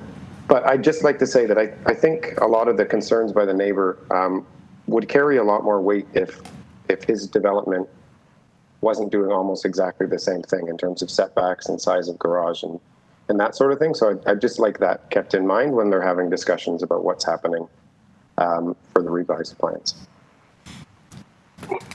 Is it possible for you to rebut or respond to the? Yeah, go ahead, Mr. Tusi. I just wanted to just confirm Mr. Reid's what mentioned. Even though that there is an agreement in place between the owners, I wanted to suggest that they're very quick changes. It's removal of the stairs. Like, everybody's in agreement right now what it is, and then the setback for the garage. The reason I didn't mention it because they're not part of what you're looking at today. The existing setback of the garage, the 1 foot setback, is already in compliance to the bylaw. So we're not asking for any variance for the garage setback. So going from 1 foot to 2 feet, it is a pure agreement between the owners. And based on my past experience that you might have known me, I've been doing this for 20 years. Typically, the agreements between the owners and the neighbors is not something that the committee really considers in terms of attaching it as a condition. But if that is needed, the agreements that the owner and the neighbor have, it is fairly detailed. There's 3 pages of documents. I just confirmed over the phone with the homeowner that he's okay if you wish to approve this application to attach it to the agreement. And if none of these sounds good to the panel, these changes are very, very quick. If would be possible for you to stand down our application while I will change the site plan, because all of these items are impacting the site plan. I'd be happy to. No, Mr. Tusi, like, I really respect the fact you're trying to work this out, and were we still before COVID, I would be able to stand it down. Unfortunately, we have deadlines. We can't accept anything now after the deadline has already passed. So this is why it's really critical that these kinds of things get worked out in advance so that you can send it to us prior to the deadline. So that's kind of the... Actually, yeah, prior to the notice, I stand corrected going out. So things have to be, worked out with neighbors way in advance. We just can't do them anymore now on the fly. So that's the issue here. And we can't even tie it to plans because we don't have plans with the changes. And we can't accept them. I totally understand. The only thing then I would ask is that if this is going to be deferred, if it is possible for the committee, considering that all of the discussion is done and it seems there will be no opposition, since we're agreeing with the condition, is it possible that you assign it to the next available hearing? At least this way, it seems to be a quick application. Again, I wish I could. We can't waive the right of anybody to come. As you know, it has to be recirculated. Plus, we're dealing with a lot of backlog right now, and the agendas have already been assigned, the items into August, as far as I know. So I'm not sure how quick we can get it back. Madam Deputy Secretary Treasurer. Madam Chair, we only get our dates for hearings from the city clerk. We don't have dates past August at this point in time. And because of the pandemic, we have those, when we get the dates, they're already full. So we'll do our best, but it will depend on how things progress. But at this point, all August dates are full, and we don't have dates for September yet, or any month after that. So yeah, unfortunately, Mr. Tuzzi, we're in a little bit of a different time, and I would only say the faster that you get it in, and if you have all the supporting materials that we need, you have your neighbors okay with everything, and nobody else comes out of the woodwork that you're not aware of, then staff will do their best to get it on an agenda as soon as possible. I totally understand. Thank you so much. Just one thing, the owner is also present here today. They did do the registration. I was hoping if they get a chance to talk. No, because if we're deferring it, and it's usually the 5 minutes per property, so we've spent a lot of time on this now already, and it's, I don't know if panel members will move a motion to defer, but I'm sorry, but I don't think there's anything to add right now. So I think I'm sorry, we're going to have to go into committee and decide on the deferral. Can we ask that this design be reviewed and made a decision on? I'm sorry? Just the design that we presented today, the design that you have in front of you, without any changes, to be reviewed. You hear the opposition. Okay, you have the design in front of you. Okay, so basically you're asking us to not consider the deferral and to vote on the variances before us. Is that correct? If I could, yes. Okay, yes, Madam Chair. in that case, then that's what I'll go into committee and ask panel members to vote on that. Thank you so much.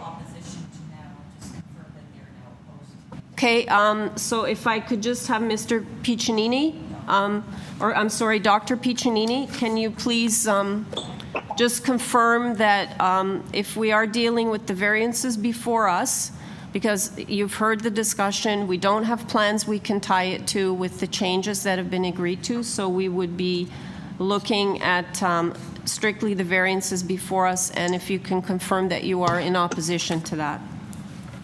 Can you hear me? I guess I'm unmuted now. I can hear you. Thank you, Madam Chairman. And with all due respect to the developer and to the owner, and I will answer your question. The one reason that I think it's important to go back and review these plans, because the variances by waiver that the owner was granted, is that the actual demolition of this property began almost 2 weeks before the permit was issued. And my concern is that if there is some opportunity to be fast and loose with the regulations with respect to demolition. The same thing might have happened with the variances by waiver. So I totally respect the idea of going back to deferring this and going back. But if it's the committee's decision to hear it, I think you have all of my opposition to the 3 variances, and I've discussed them. Okay, thank you very much. Okay, panel members, let's take it into committee for a decision on this application. So, I'm still supportive of deferring the matter. I think that, 3 points were raised that had been worked out, and unfortunately we were unable to tie them to plans here. So that's kind of where my thoughts are at still at this point in time. But I leave it in your hands.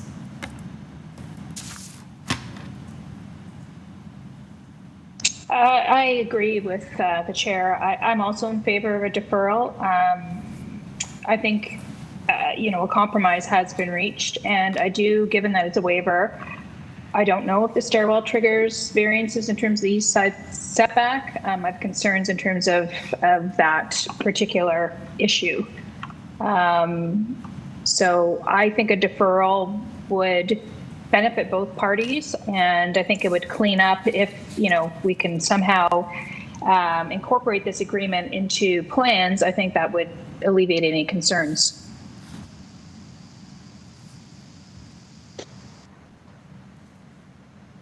Sure. I'm of 2 minds of this because looking at the plans, I was supportive of them generally, especially considering the precedent and what's happened in the neighborhood and immediately adjacent. But in the spirit of, I think, goodwill, if they have made some agreements with the neighbors, then I think we should respect that.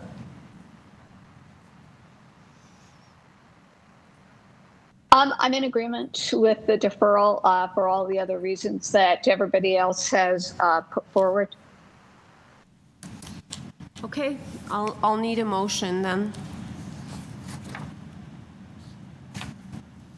I'll bring the motion forward for deferral. I think this will give the applicant and the neighbor an opportunity to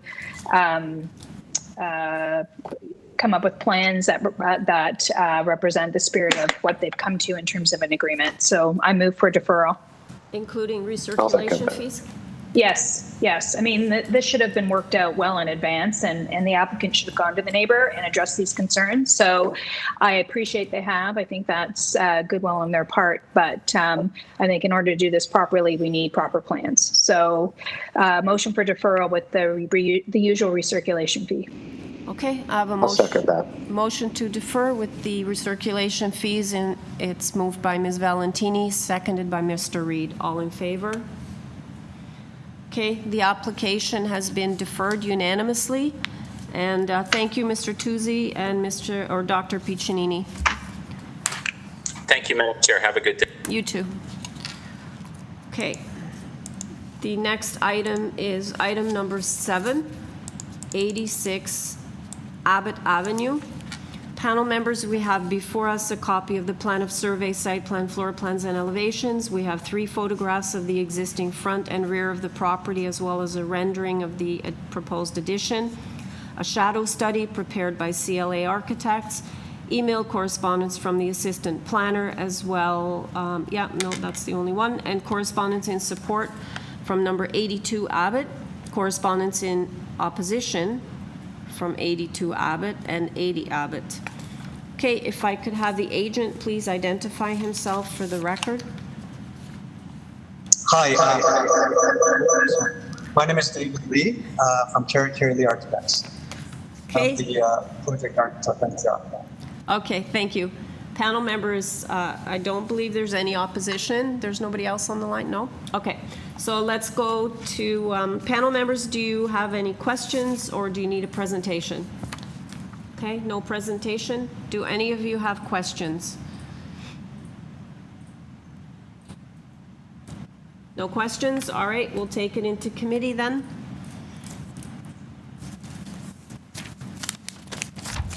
Any discussion?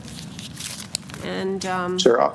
yeah, go I'll ahead. put forward a couple points. I think this is a good application, and the fact that there's no depth or side yard setback variances or FSI, I think that satisfies some of my concerns because it does look deep, but I think the massing has been well handled. It steps down to one level, which is nice, and the fact that they've incorporated green roof elements is also good. So I'd support this. Okay, any other I'll just comments? put forward a motion to approve. Okay, have a motion to approve. Moved by Mr. Reed, seconded by Ms. Valentini. I'll second it. Okay, seconded by Ms. Valentini. All in favor?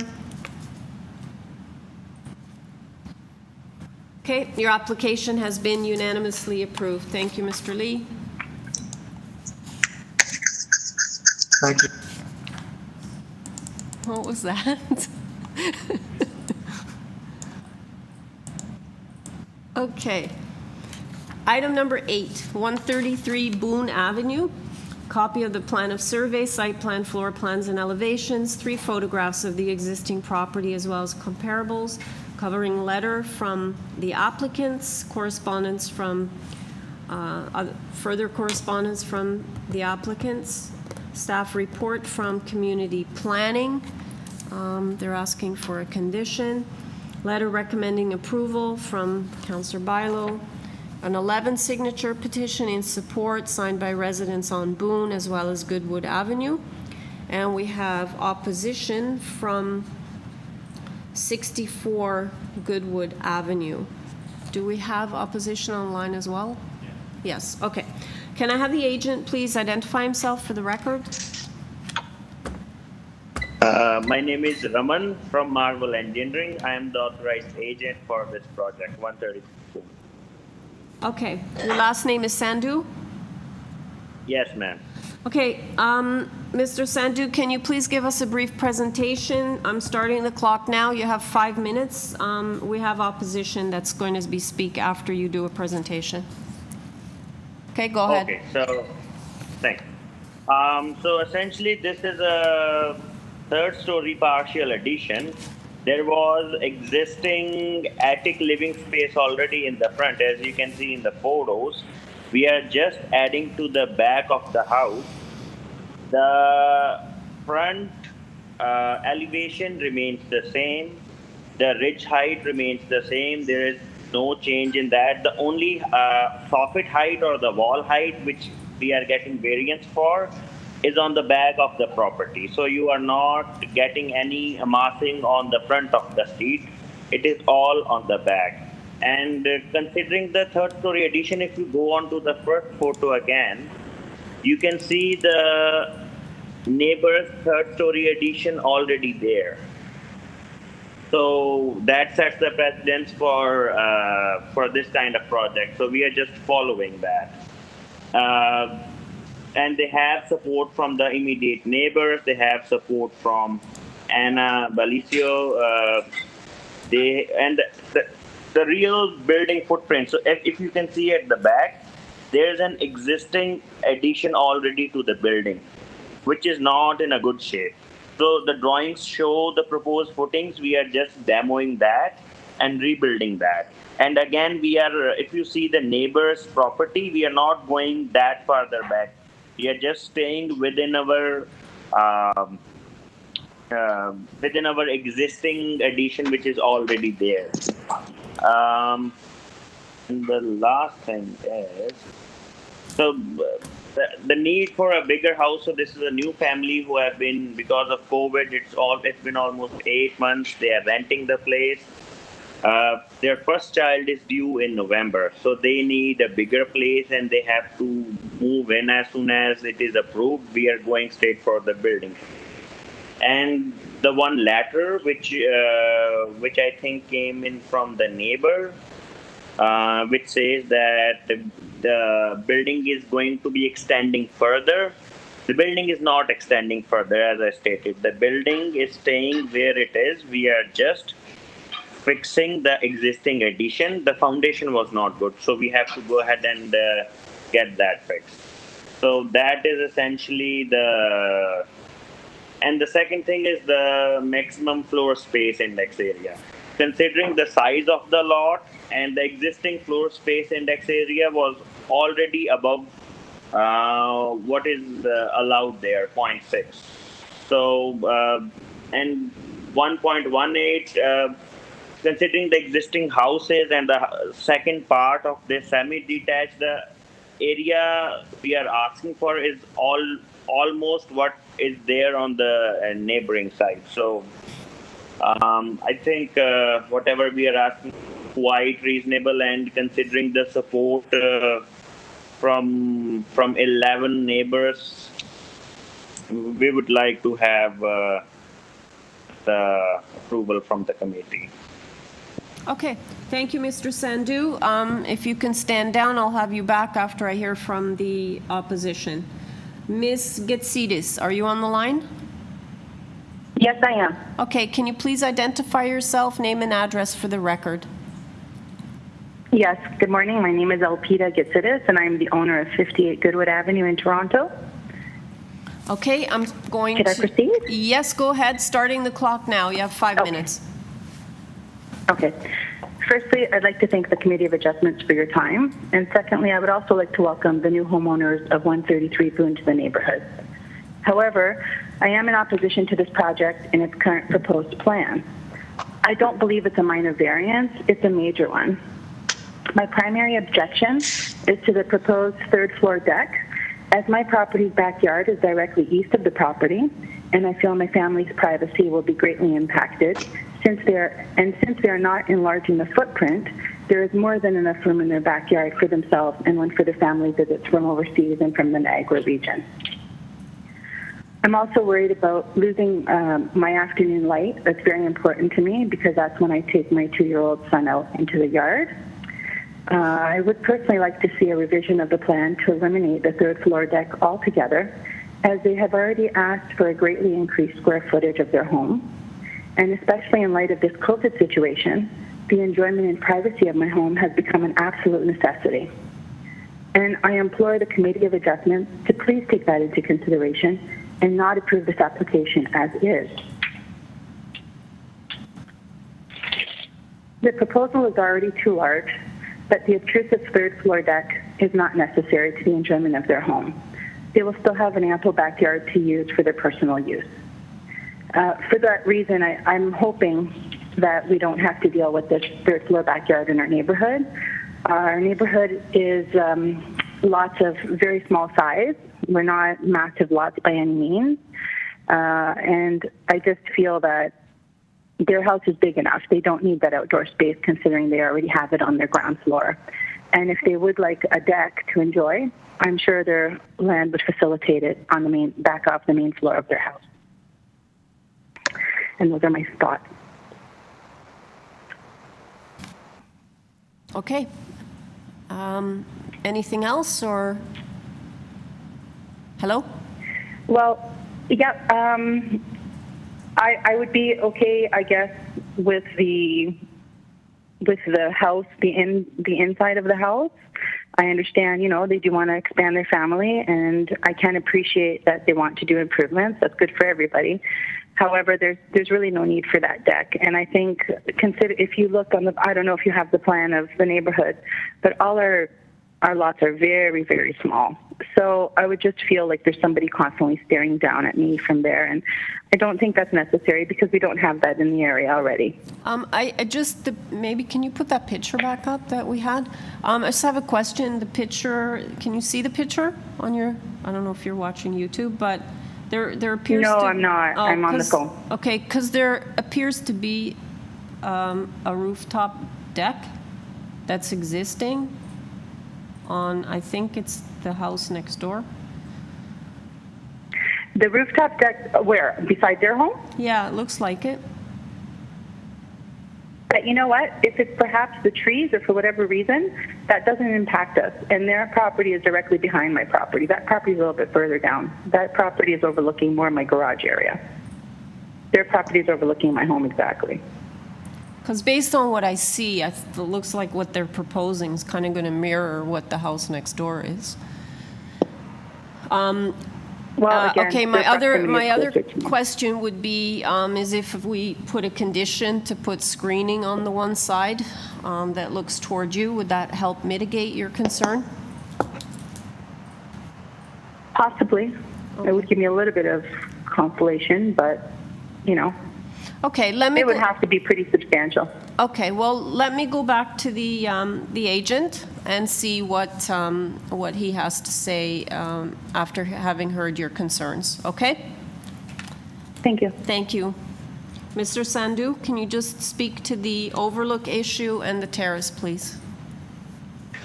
Okay, so for the overlook issue, as mentioned by you, the neighbor has already have a back deck on the third story, and there is no privacy screen on it. And if you see our site plan, there is a tree right in the back,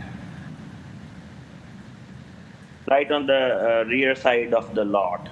And this lot, because it is narrower, it is very deep. So the neighbor is almost 20, not 21, it is almost 23, 24 meters away from where the deck is going to be. So it is almost like 65 to 70 feet of distance. And the tree is also there. And then their backyard starts, and then their home will be further away from that. So I would like to, I mean, if the privacy screen is really necessary, we can live with that. But considering the neighbor has already have a deck without a privacy screen, I think that sets the precedence for this kind of application. And the tree is a natural screening from people overlooking other people's backyard, and the tree is already there. So I think we, if we can move without the screen, privacy screen, that would be a better way to go. But rest I'll leave on committee. If they think it is necessary, we will be probably fine with that. Okay.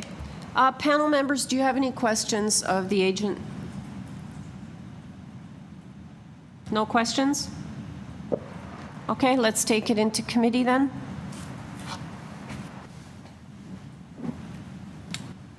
I'm actually of the opinion that, I think the variances themselves are, in my opinion, minor. It's basically mimicking the house next door. However, having said that, I do think screening might be appropriate, even in between, like on both sides of the deck, because, you know, to screen from the deck that you're now adjacent to, as well as to give some privacy, to mitigate the privacy concern of the speaker as well.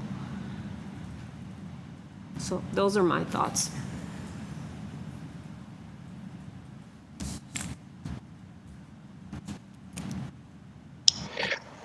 I would agree with the chair. I think for side screening, but I think rear screening I think that's pushing it a bit too much. I think these are deep lots, and the neighbor who's concerned lives across the laneway and another property over. So I think this is fine as is, but maybe worth considering putting in opaque screening on the two sides and not on the rear of the deck. Yeah, and I don't know if that's what I expressed, but that's what I meant. Great. Not to turn Thank it you. into a box, right? Because otherwise you might as well not have a deck. Exactly, yeah. I am supportive of the application as well. I don't see this to be an overly huge addition that's going to mirror the attached neighbor. And I'm on board with the screening on the north and south sides. I don't see there being too much impact in relation to the screening, and maybe it'll alleviate the neighbors' concerns at 58 Goodwood. So I'm in favor of that. in addition to the condition recommended by the planning department as well. Okay. Yes. I'm supportive of the application as well with the screening. I think it was on the north and south sides. And I'd like to put forward a motion to approve the application with the planning conditions attached and a condition that they add screening onto each side of the deck. Okay, I have a motion to approve with those two conditions, the planning report April 28th, 2020, and screening on both sides of the third floor deck, the north and south sides. Moved by Ms. Larson, seconded by? I'll second it. Ms. Valentini. All in favor? Okay, your application has been approved. Thank you, Mr. Sandhu and Ms. Gitsidis. Thank you, Madam Chairman.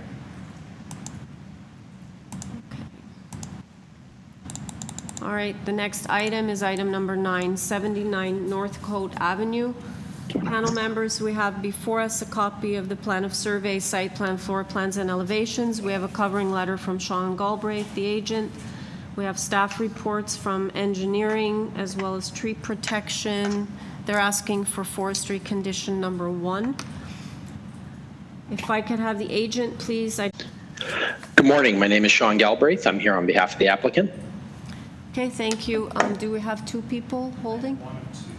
One. Okay, who do we have? Okay. Okay, Mr. Galbraith, we had 2 speakers listed in opposition. I do have one, so if I could ask you to do a brief presentation, and I am starting the clock now. Good morning. So what is proposed is a new three-story house with a secondary suite and a laneway suite in the back. The existing property has a laneway, or has a secondary suite and an existing front entrance. The front yard setback basically brings it in line with the rest of the street.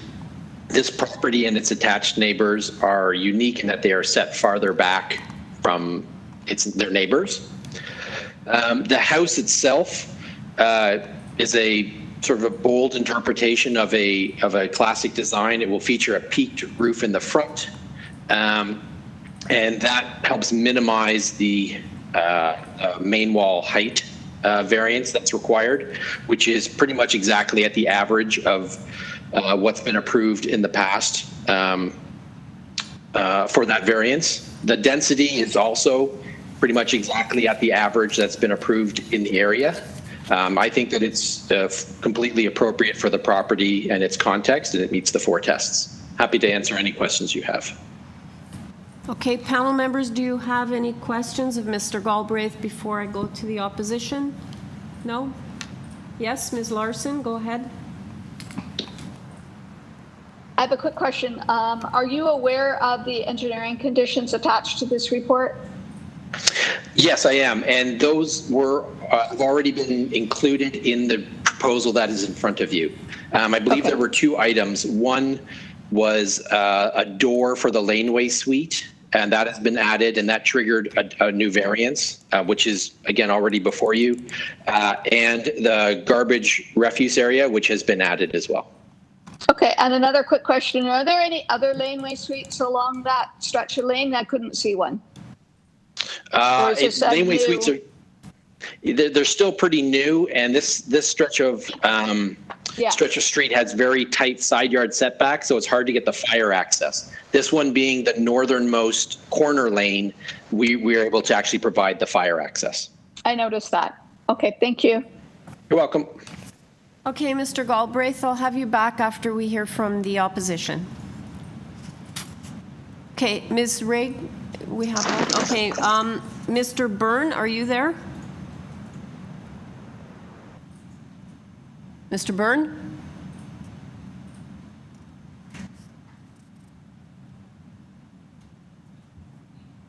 Hi, is Trevor there? Can you hear us?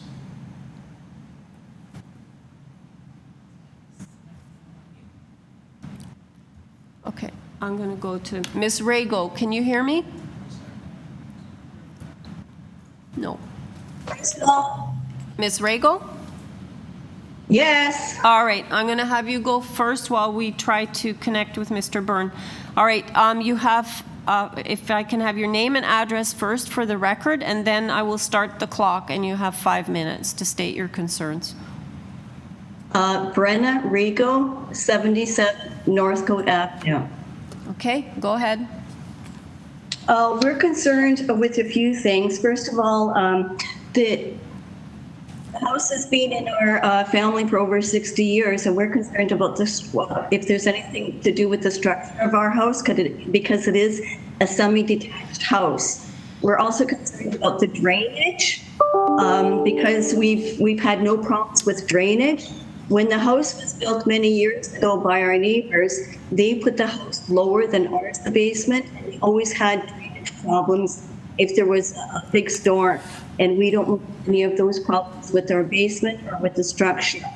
Also, with the rear backyard, we're concerned about the privacy. Because the houses are so close together, with the rear balcony, it will be directly overlooking the backyard. And we're concerned about the privacy of that. One of the things mentioned by the gentleman before was that many of the houses have the front yard setback 4.3 meters. Because they're going to go forward, we're going to have constructed. We have a large veranda in the front, which we enjoy looking out. Well, and then the second floor has a balcony, and both their visions will be obstructed with the brick wall. With the brick wall that will be built because they're going to be going forward. So although many houses do go forward, because we are attached together, will of course impede our view of everything. The concern about the laneway suite, with people going in and out as well, that might also we have some concerns about the privacy of that as well. We know that there are laneway suites, but we want that addressed. Hold on a minute. When they're going to be constructing, I don't know if this would be appropriate to discuss it now. During construction, will they be needing access to our property because our property is attached? I guess that's about it. Okay. Unfortunately, this committee cannot deal with any issues related to construction, as well as structural and drainage. Usually, the city looks to have some kind of drainage plan, but that's part of the building inspection process. The other issues are private issues. We can look at the balcony overlook and a few other things you mentioned. I will go back to the agent after I hear from Mr. Byrne. Are you on the line? I am on the line. Can you hear me? I can hear you now. So if you can identify yourself, name and address for the record, and then I'll start the clock and you'll have 5 minutes to express your concerns. Thank you ever so much. Yes, Trevor Byrne, property owner at 72 Beaconsfield, directly east of the property in question right now. Yeah, so as I have, I'm new to this process. I've reviewed all of the plans.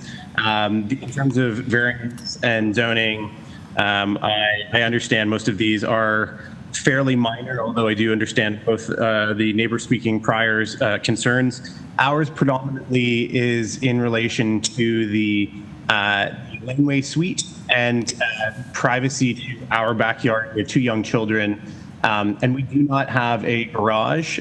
So that laneway suite will be directly overlooking our backyard unrestricted without privacy. And that large window that is part of the plan is our predominant concern that I'd like to bring forward, just to try to address from a privacy standpoint if there are any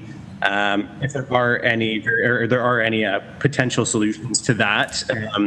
And we'd certainly be working with Mr. Galbraith as well as we move forward with this. Okay. Thank you very much. Mr. Galbraith, can you please address the concerns regarding privacy that have been raised by both speakers? I'd be happy to. So in tight downtown neighborhoods, privacy doesn't really exist much currently. The laneway suite itself is a permitted use as of right, and in creating the laneway suites bylaw, the city, the intent of it was to provide more visibility, more eyes on the lane. That, has an impact in terms of, yes, there will be windows facing other properties, but there are no variances tied to that, and that's kind of the intent of the bylaw. With regards to the third floor deck, if a privacy screen was required, I don't think we would object to that.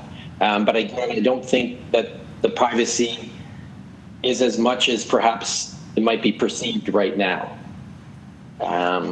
The other issues, I believe, were structural and drainage and construction access. What about the window on the laneway suite that was mentioned? So that's what I was speaking to. So the intent of the bylaw is to have windows facing lanes. And there's no variances tied to it. You're allowed, and the city intends there to be windows facing lanes. They want eyes on the street. We're happy to work with the neighbor and see if there's anything that can be done. But again, there's no variance tied to it. So we're happy to continue the conversation, though. And I have that as the owner of 72 Beaconsfield, I believe. That's correct.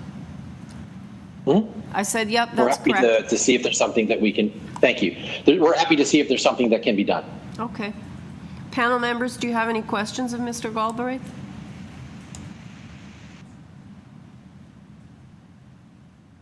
Yes, I do, please.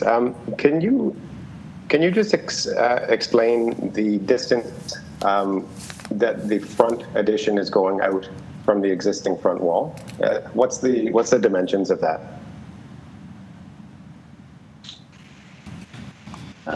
Give me a second here. If it is possible for the clerk to bring up the document cover letter, there is a graphic in that explains visually the variance. Is that in the supplemental material that was sent out? I believe so, yes. Yeah, in the AIC, it's listed as cover letter. Yeah, I think it's... And it would be page... I don't know, I think it might be... page 2 of that. Sup. Is it the one that has like a picture of the house to start and Yes. then plans? Yeah, that's in the correct. Great.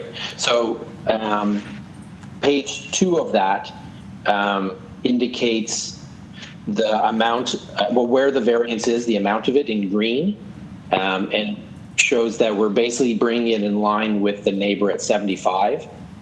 We understand that it will be set in front of the attached neighbor at 77, but in doing so, it brings it more in line with the prevailing condition of the street, which I believe is entirely where 75 Northcote is on both sides of the street. Ours is the anomaly. Okay, thanks. You're welcome. Panel members, any further questions? I have a question that arises out of that. I mean, I have a concern with the front addition and the impact it's going to have on the attached neighbor, to be honest. So if you could, I understand there's articulation on the second floor. Is that correct? Like part of it is setback? Yes, that's correct. There's a notch, let's call it, taken out of the south side that helps mitigate the height of the wall. And 77 is already, squared off by 75 Northcote to the south. It casts a shadow on 77 that the subject property would not, because it's north of it. So the area that's notched out, I'm just looking at the supplementary package page. I don't know what page it is because I've got it. If you the front elevation is it, so the part that's notched out, does that setback aligned Yes. with the neighbor? Okay. Oh, I mean, sorry. Does it align with the neighbor? Let me just go to my plans here. Let me just double check that. I don't want to give incorrect information.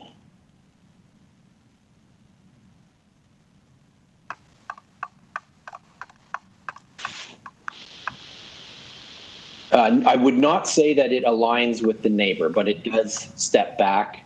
Okay. I would estimate it steps back approximately a meter to 1.5 meters. okay. I mean, my concern about this application, I have a couple of concerns in terms of wall height, but in terms of impact on the attached neighbor, and it's the front addition. I mean, we don't often see front additions proposed, particularly more than 1 story in height. So that's where my concern lies with the application. I don't know how my colleagues feel about it, but If I may. Sure. Normally, I agree that front additions are not particularly common, but that's normally because the street wall has already been established and there isn't a need to do a front addition as there would be for this to establish the street wall, if that makes sense. And also the wall height variance, most of it is set back from the front wall of the building because of the way the house is designed. If again, referring to that, the rendering in the supplemental materials, you'll note that it maintains a peaked house, design for the majority of the frontage of the house. Right. Pair of houses are on the laneway. They were built together with this, maybe they are further set back, but I think they were built together so that if this front addition does happen, it's going to effectively box that neighbor in, and I'm not sure I feel that the impact is appropriate on that neighbor. That's my concern with this particular application. I understand the concern. I would say that they're already impacted by the neighbor to the south at 75, which again has the wall facing it. And I think this is in bringing this property more in keeping with the prevailing character of the neighborhood, I think it meets the intent of the official plan and the intent of the zoning bylaw, notwithstanding that it would have a limited impact on one house, it would be a net benefit to the character of the neighborhood. Any further questions, panel members?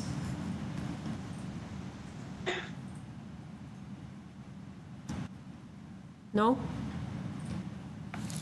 Okay, let's take it into committee then. Any discussion?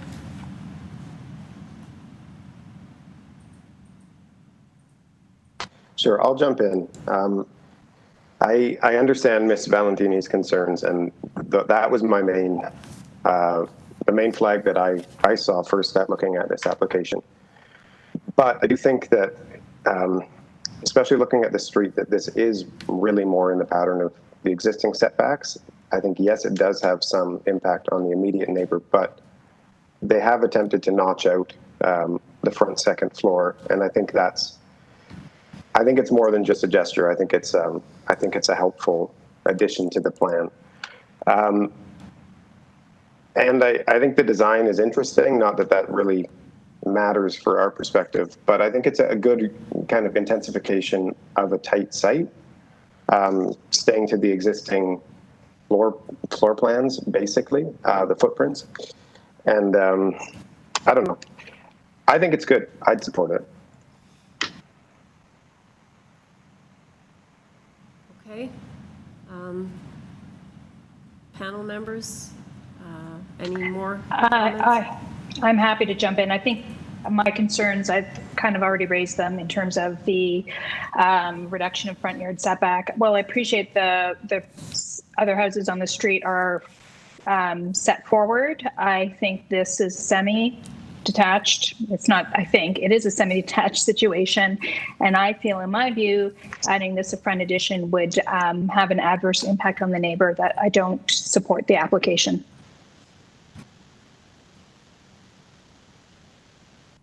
Ms. Larson?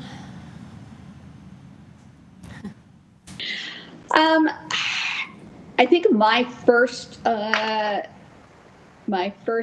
look at this was that I didn't really see too many issues, and I thought it was relatively straightforward. But I am hearing the concerns of Ms. Valentini, and I do tend to agree with her, and I don't think I'll be supporting the application. Okay, I'm going to need a motion. I'm happy to bring a motion forward. My motion is for refusal of the application based on the comments I had earlier about the front addition. I'll second that motion. Okay, I have a motion moved by Ms. Valentini to refuse the application, seconded by Ms. Larson. All in favor? Okay, and Mr. Reed dissents? Okay, so the application has been refused. Thank you for coming out, Mr. Galbraith, Mr. Byrne, and Ms. Rago. Thank you.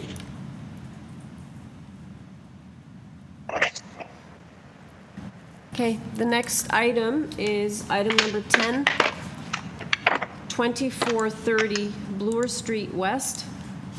We have before us a copy of the plan of survey, site plan, floor plans, and elevations, email correspondence from transportation, as well as a report from the development coordinator of property planning development, TTC, correspondence expressing interest from Mr. Singh from the Swansea Area Ratepayers Association. Are they on the line? Okay. Can I have the agent please identify himself for the record? Yeah, my name is Frank Rotundo. I'm with Barrett Architect. I'll be acting as the agent. Okay, Mr. Rotundo, we do have the Swansea Ratepayers Association who are speaking to express concerns. So can I have you do a brief presentation, please? I'm starting the clock now. Sure, okay. So our proposal is basically to add a third floor over the existing two-story building and to add a three-story addition to the back of the building. The current use of the building right now is a two-story commercial space, and we're proposing to change the mixed use where we can have commercial on the ground floor and residential on the second and third floor. Our design intent was to maximize the allowable footprint on this property without having any effect on the adjoining buildings or having any impact on the TT structure to the rear of the building. We believe the variances are very minor and have little impact on any of the surrounding neighbors. If there's any questions, I'll be happy to answer. I just have a question, because I think this is probably what's going to be raised by the Swansea Area Ratepayers, is that they would like a condition that the main floor remains as retail commercial. Is that? That's fine. Okay. That was our intent, yes. Okay, let me go to Mr. Singh. Are you there? I am here, yes. Okay, if you can just stay close to the mic because you're cutting in and out a bit. So I'm starting the clock now. Actually, no, please just identify yourself for the record, and then I'll start the clock to 5 minutes. Good morning. I'm Nicholas Singh with the Swansea Area Ratepayers Association. I note that this is actually the second time today that the committee has been asked to set aside this bylaw. So I just want to spend a moment to address the importance of maintaining the intent of this bylaw, which is to maintain a vibrant and interactive presence at the street level. The fine-grained interactive character is a feature of this important main street, and it is supported by the current Avenue study and the Heritage Conservation study, both of which support the maintenance of the interplay between the pedestrians and the retail business in the area. And that, of course, is to support and maintain the vibrancy of Bloor West neighborhood. So the request before the committee is not really for a variance. It is to set aside the bylaw, and as such, it really isn't minor. That said, we see from the plan submitted by the applicant that they intend to keep the main floor entirely retail commercial, and as such, it doesn't offend the intent of the bylaw. So you're quite correct. If there is a condition on this approval that the main floor would remain entirely retail commercial, we will not object. Thank you. Okay, thank you very much. Mr. Rotundo, anything to add before I go to my panel members to see if they have any questions? No, I'm fine with that. Okay, panel members, do you have any questions?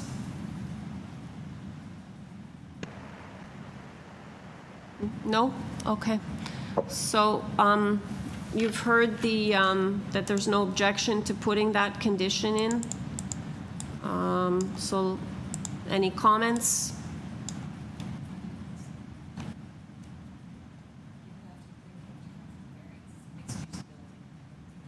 Sorry, I think this is pretty straightforward and kind of exactly the kind of thing that we want to be seeing on main streets. So I happily put forward a motion to approve, subject to the condition that the ground floor remains commercial.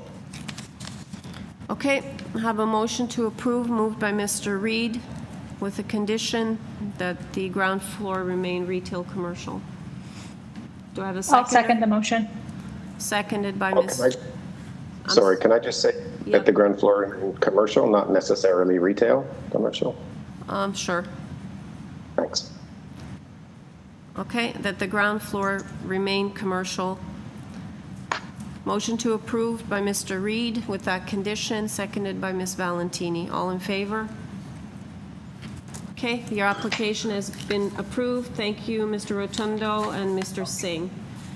Okay, thank you. Okay, let's go to item number 11. 22B Ennerdale Road.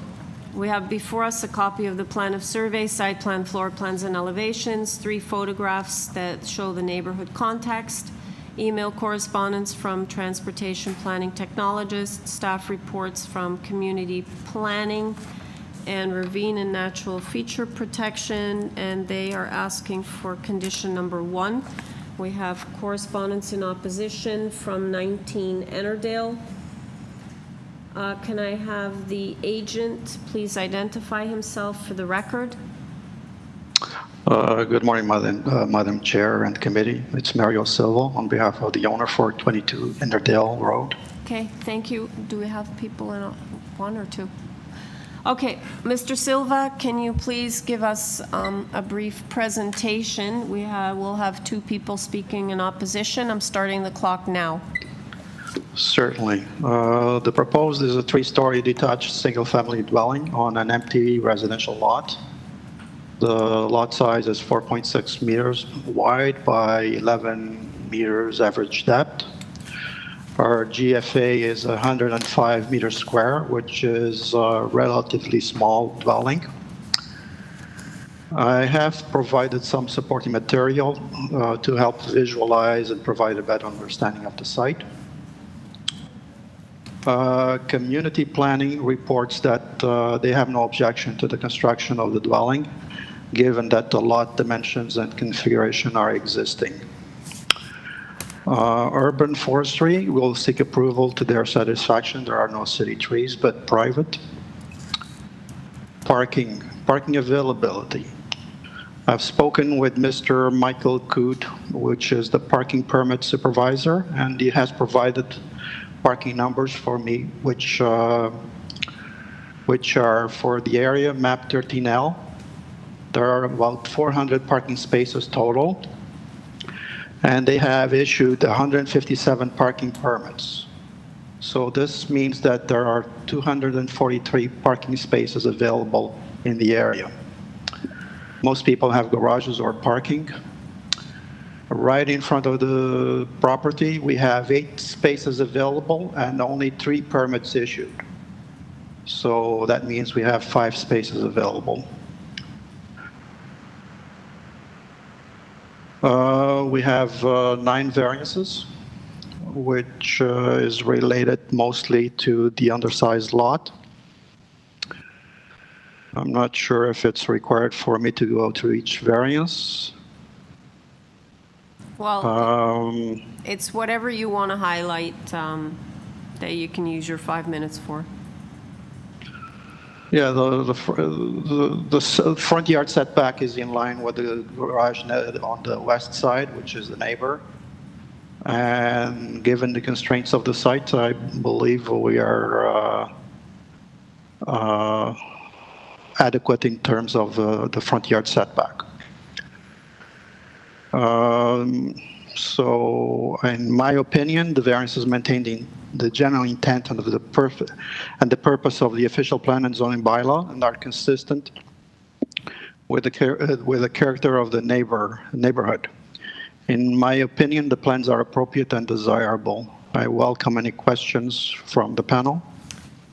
I think what we'll do is go to the opposition first, and then we'll have you back, and if the panel has questions, we'll ask them then.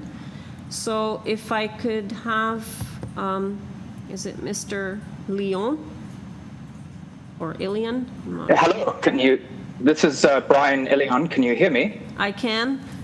If you can please identify yourself for the record, and then I'll start the clock and you'll have 5 minutes. Thank you. I am the lawyer for the immediate neighbor. I believe the municipal address is 62 Hatherley. Okay. And whenever you're ready, I'll be pleased to begin. Go ahead. So if I could take you first, please, to the, I believe you have it up already, and you can see the Marble Hill parquet. And what the plan arrangement neglects to indicate is on that plan there is another garage. So if you look in that lot, there are 3 existing garages next to Marble Hill, and then after those garages is my client's property. And I point that out because one of the things that's of significant interest to me is the applicant bought the property in 2015 for $46,000, and the prior conveyance in the transfer deed that was registered in the title, in the affidavit made it clear that the lot was being conveyed for parking. It said other remarks and explanations if necessary. It says small lot for garage only. Now, I also note that the 2015 conveyance did not contain the Planning Act statement, so it's actually unclear whether the conveyance was effective. But the main point is this. When the plan of subdivision was registered, there was a lot number 144, and that lot was subsequently, apparently in terms of uses, there is the park and the triangle, and then there were 4, I will call them garage lots, and those were in fact conveyed together with other lots in that subdivision, and those lots had houses. In other words, these 4 lots were intended to provide parking to other houses within the area, within the subdivision. It's unclear to me how the present lot was separately conveyed.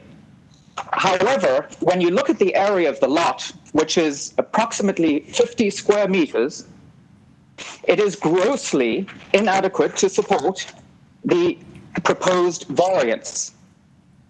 The main thrust of our objection is that what the applicant is proposing is not a minor variance.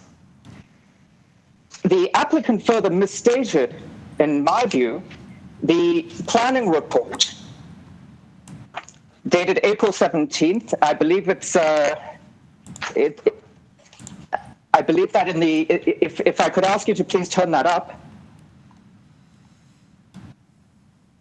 And if you look at the second page of that report, and I think this expresses why this is not a minor variance.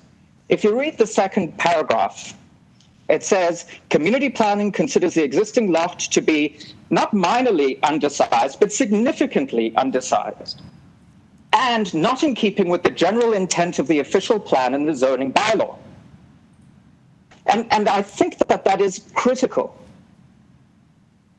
They said that planning would not support creation of smaller sized lots, as they would not represent the prevailing size and configuration of lots in the area. They then say that they wouldn't object to the construction of a detached dwelling on this lot. It says, as permitted in the RM zone. In other words, what they've said is, if there is a detached dwelling that complies with the zoning, they do not object. With respect to the proposed variances, I would point out again that these are far from minor.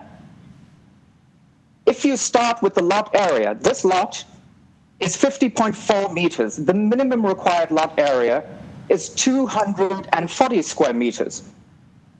In other words, the size of this lot is only 21% of the minimum threshold normally required for detached dwellings. The lot coverage here. Mr. Ilion, you're at 5 minutes, so if I can ask you to wrap up.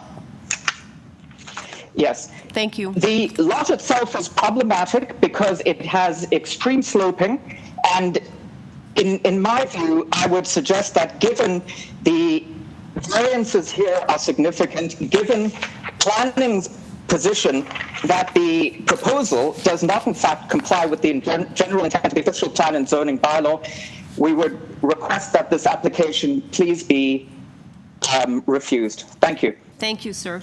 Mr. French, are you on the line? Yes, I am. Can you please identify yourself, name and address for the record? Hi, my name is Wesley French. I'm at 62 Hatherley Road. Okay, so you just had your solicitor speak on your behalf? Yes. It's usually 5 minutes per property, but I'll give you a couple of minutes just to express any concerns you want to add to what's already been said. Okay, thanks. Thank you very much. Our concern is that having the height of this building, where it be placed on the slope and the grade, we experience a tremendous amount of wind and weather erosion, and having something that is standing next to our patio, we can almost guarantee that there will be significant drifting, freezing, and damage due to the inability of weathering to pass us by. As we are up on a very high hill, one of the highest spots in the entire city, and if I could only tell you how much wind we experience here through the winter months, it's staggering. And I'm very, very concerned about having a building that will trap a lot of this precipitation and infringe even on our privacy. And in the summertime, having a big black or gray, huge concrete building right next to an exposed patio, I mean,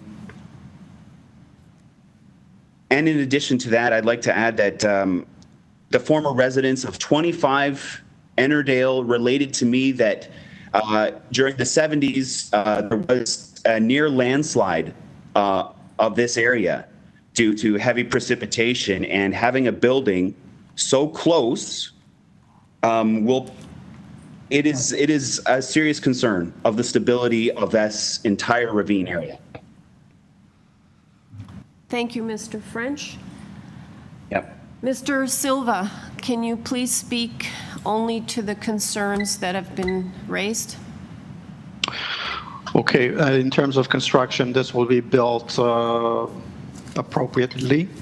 We have buildings on either, so we have a building on the west side, which is 143 Hatherley. And we also have a garage next door, so we are between buildings which are existing. So the city requires housing. We are allowing laneway housing developments. Therefore, I see that this development is appropriate for the area. Okay, thank you. Panel members, do you have any questions of Mr. Silva? Ms. Valentini? Yes, I do. In terms of, I know there's a significant grade, it looks like, from, I guess it's Hatherley that sits above? Yes, Hatherley down to ENNERDALE. And can you explain to me then the height of this proposal, how it will relate to the houses that are on Hatherley? Well, if you look at my front elevation, or the picture that I have of the front. Yes. It has a visual. It's got some, a picture of the front which shows you the relationship between the existing neighbor on the west and the existing lot. And that's my So they'll be presentation high. number 3. I mean, it's clear they're higher than the garages, Right. Well, right? But in terms of the height, I believe in relation to the we meet the building 62 height. We're not asking for a variance on height. This is a 3-story, and we are stepping back as we go up. I understand that, but the gentleman from 62 just finished talking about how he thinks having a tall building beside him, there'll be impact.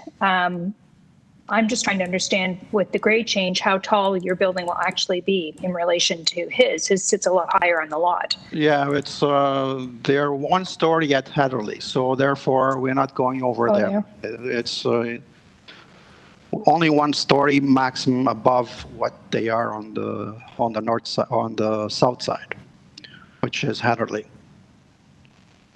And this is shown on the elevations. If you look at the side elevation. Right.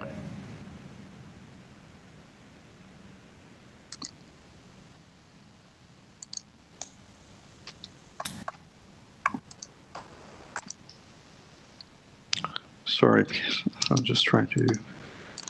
Oh, I think I see here. So it's slightly, right. It's almost in line with the garage behind it. And that's shown on the side elevation, as you can see. So. And did you say 62 Hatherley is a 1-story?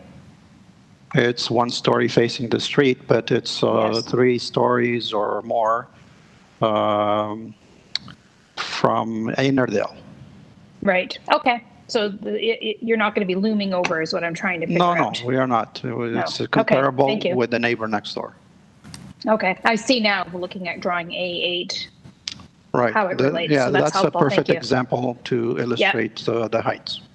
Okay. Thank you. As on display. Any other questions, panel members?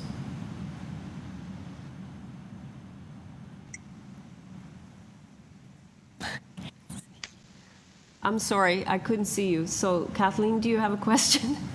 I do have a question, actually. Could the applicant confirm that this looks like a very, very small house? 1,132 square feet? Is that the correct?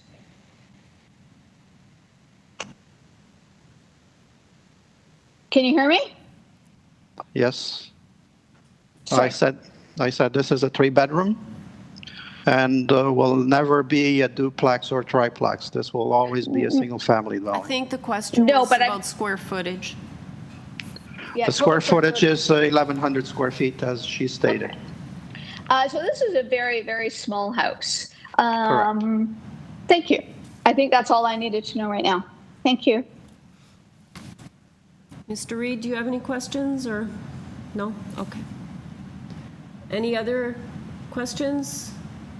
Seeing none, we'll take it into committee for discussion and a motion.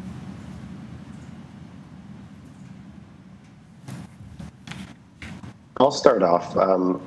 I think, yeah, this is a strange site, right? You've got a lot of topography and it's really small.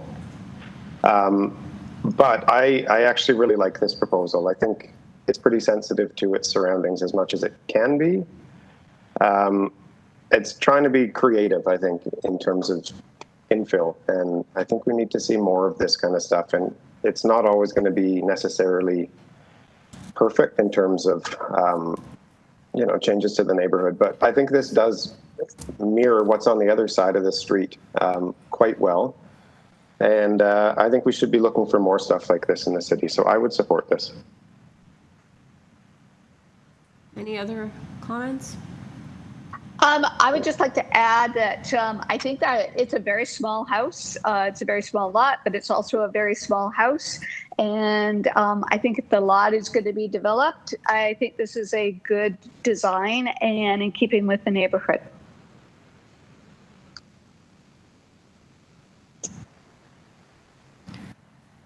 Well, I have a problem with variance number 3. I think despite the fact that the design looks okay, I'm not comfortable introducing a lot size like this because it can set precedent. So I do have an issue with the lot size, or the lot area, rather. So that's my concern with this application. Is there any other comments? If not, I'll need a motion. Sure, I'll put forward a motion to approve with urban forestry condition number 1. Okay, have a motion to approve moved by Mr. Reed, including forestry number 1. Do I have a seconder? Or it's Ravine, sorry. I'll second. Seconded by Ms. Larson. All in favor? Yes. Okay, the application is approved and the chair dissents. Thank you, Madam Chair and committee. Okay, thank you. I'm now going to item number 12, 62 Runnymede Road. We have before us a copy of the plan of survey, site plan, floor plans, and elevations. We have a location map from Mr. De Oliveira, the agent, staff report from Permits Enforcement Parking. We have correspondence in support from number 72, 60, and 44 Runnymede. 3 form letters in support from 65 Beresford and 64 and 70 Runnymede. We have correspondence in opposition from number 67 Beresford and 65, as well as 71. Okay, can I have the agent please identify himself for the record?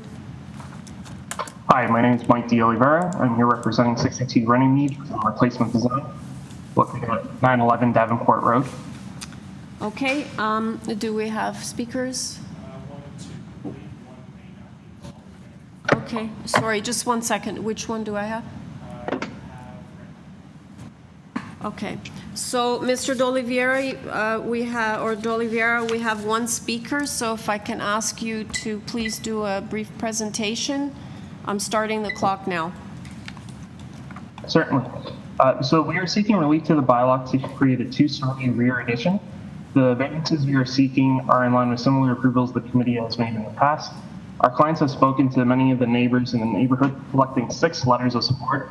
I believe only 3 showed up, but if you look at my support map, you'll see highlighted each one that we have a letter of support or who we've knocked on their door, had no response, and also who was in opposition. If you can just refer to that map as I go through here. But most importantly, we have the support letters from the neighbors on either side, being 60 and 64. When designing the 2-story rear addition, it was important to us to try and stay in line with the bylaws as much as possible. And as you'll see on our notice, we were able to comply with everything except for the floor space index. And this is because the existing house is already quite close to the 0.6 gross floor area permitted. We've kept in line with all rear yard setbacks, building lengths, rear soft landscaping setbacks. The only variance we have is for the GFA. We've even removed the garage on the rear of the property in order to give us some more soft landscaping space and to open things up a bit more so it's not too cramped in the rear yard. Although we're asking for 0.85 floor space index, this is actually in line with many other homes in the area, including 67 RUNNYMEDE, which has an area that was approved for 0.9. 69 RUNNYMEDE had an area approved for 0.87. Even on the street behind us, directly behind, there was 60 Beresford that was approved for 1.12. So there's many cases in the area that were approved for much higher than what we're asking. And as I said, the existing home was already very close to 0.6 gross floor area. That is the only variance that is on our application. So Okay. I open any questions from the committee or? Okay, I think we'll hold our questions till after we hear from the opposition, but I'll have you back. Okay. Yep, thanks. Mr. Nixon, are you on the line? Okay, can you I'm here. Okay, great. Can you please identify yourself, name and address for the record, and then I'll start the clock and you have 5 minutes. My name is Rennie Nixon. I live at 67 Beresford Avenue. And I'm also speaking on behalf of Charlene Friedman. She had to go to work, so she resides at 65 Beresford. And to begin with, they're showing you a letter of support from Charlene Friedman, which was rescinded because the owners of 62 Beresford misled her. And she, by her own admission, is somewhat gullible with respect to construction. And she rescinded her support of this because they misled her about making the property as deep as they intend to. So our position is the GFA is too big that they are seeking. And by pushing the property back 21 feet, it will be right in our face, especially in view of the fact that they're removing the garage, which would have acted as somewhat of a buffer. And let's see, GFA. Also, the two French doors on the back will just exacerbate our loss of privacy, since the whole idea of having French doors is to open them. So that basically sums up our opposition.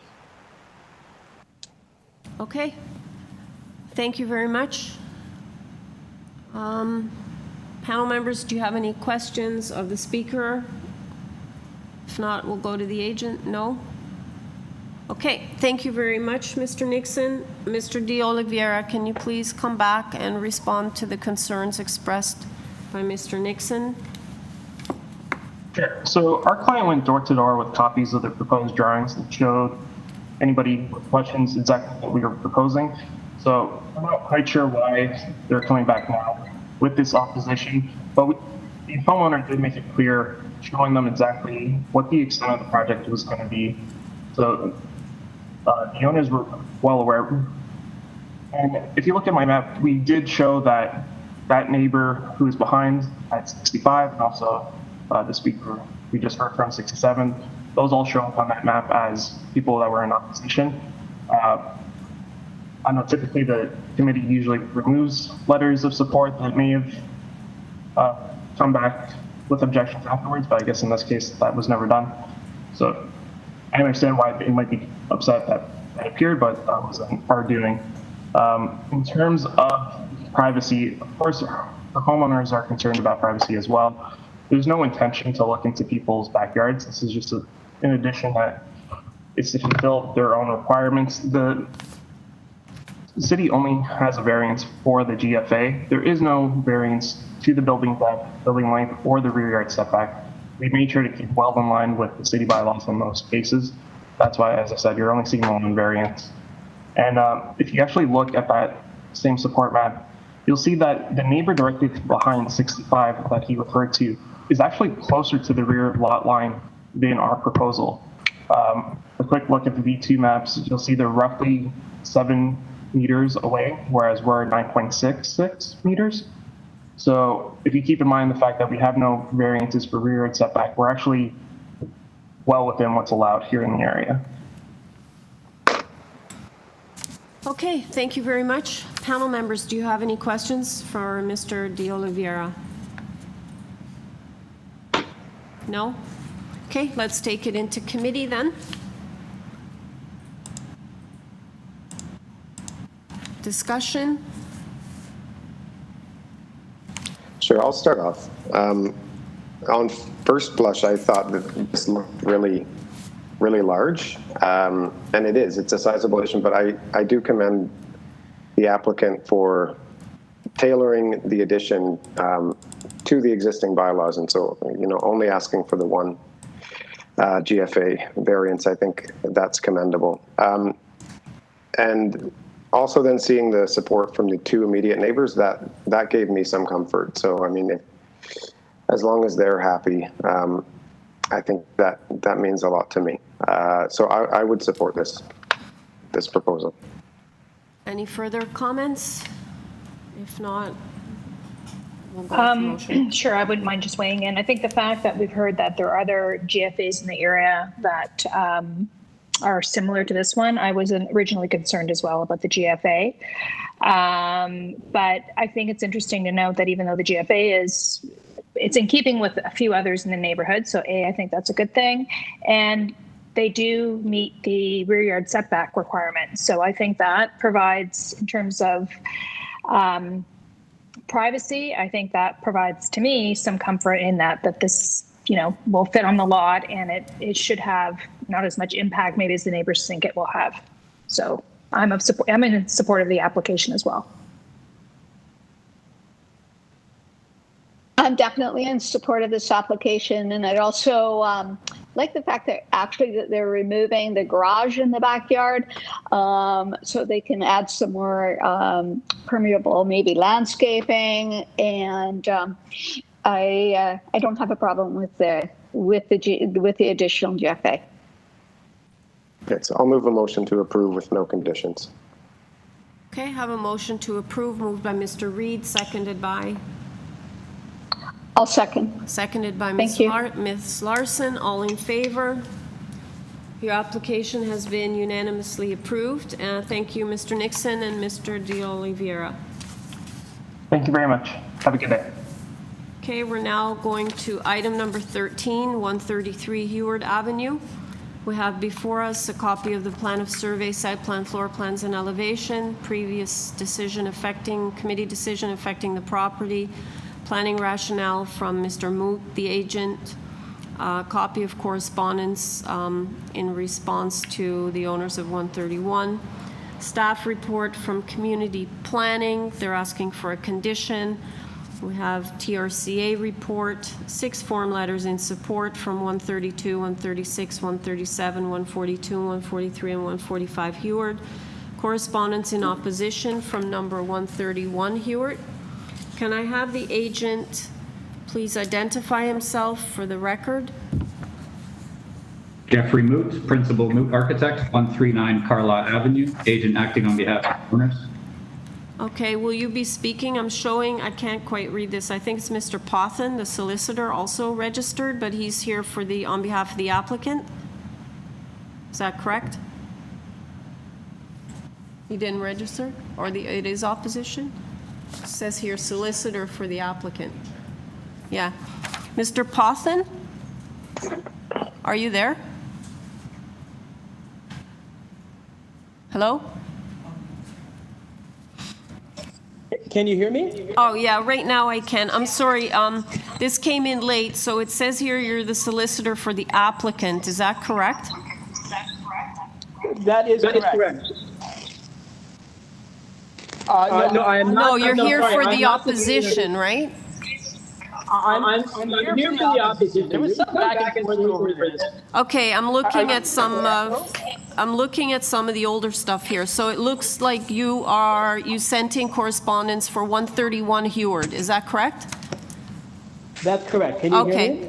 Yeah, I can hear you now. So what I'm going to do is I'll have you just stand down for now, and I will ask the agent to do a brief presentation, and then we'll come to you. Thank you. Okay. Okay, Mr. Moot, go ahead. You have 5 minutes. Thank you. The first item, we are proposing to construct an enclosure of the existing front where we are suggesting maintain the existing front extent of the porch, to maintain the existing canopy with a small extension to the south, similar to the window sizes. Confident that this is a low impact, fairly common architectural strategy. Sorry to interrupt you, but we cannot make out what you're saying very well. Are you using your computer mic or it's just kind of, or are you on the phone? Because it's kind of cutting in and out constantly.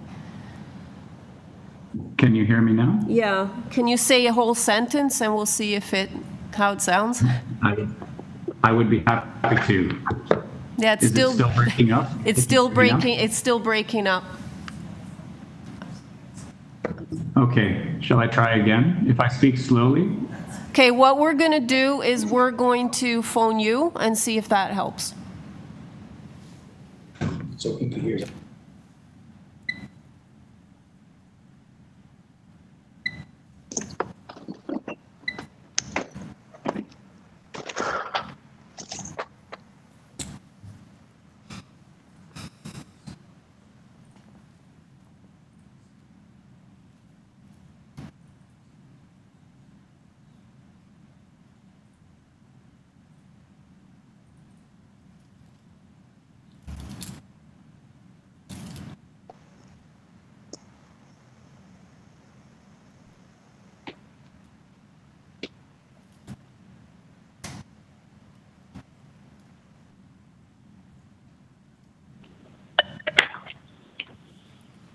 Hello? Okay, let's try again.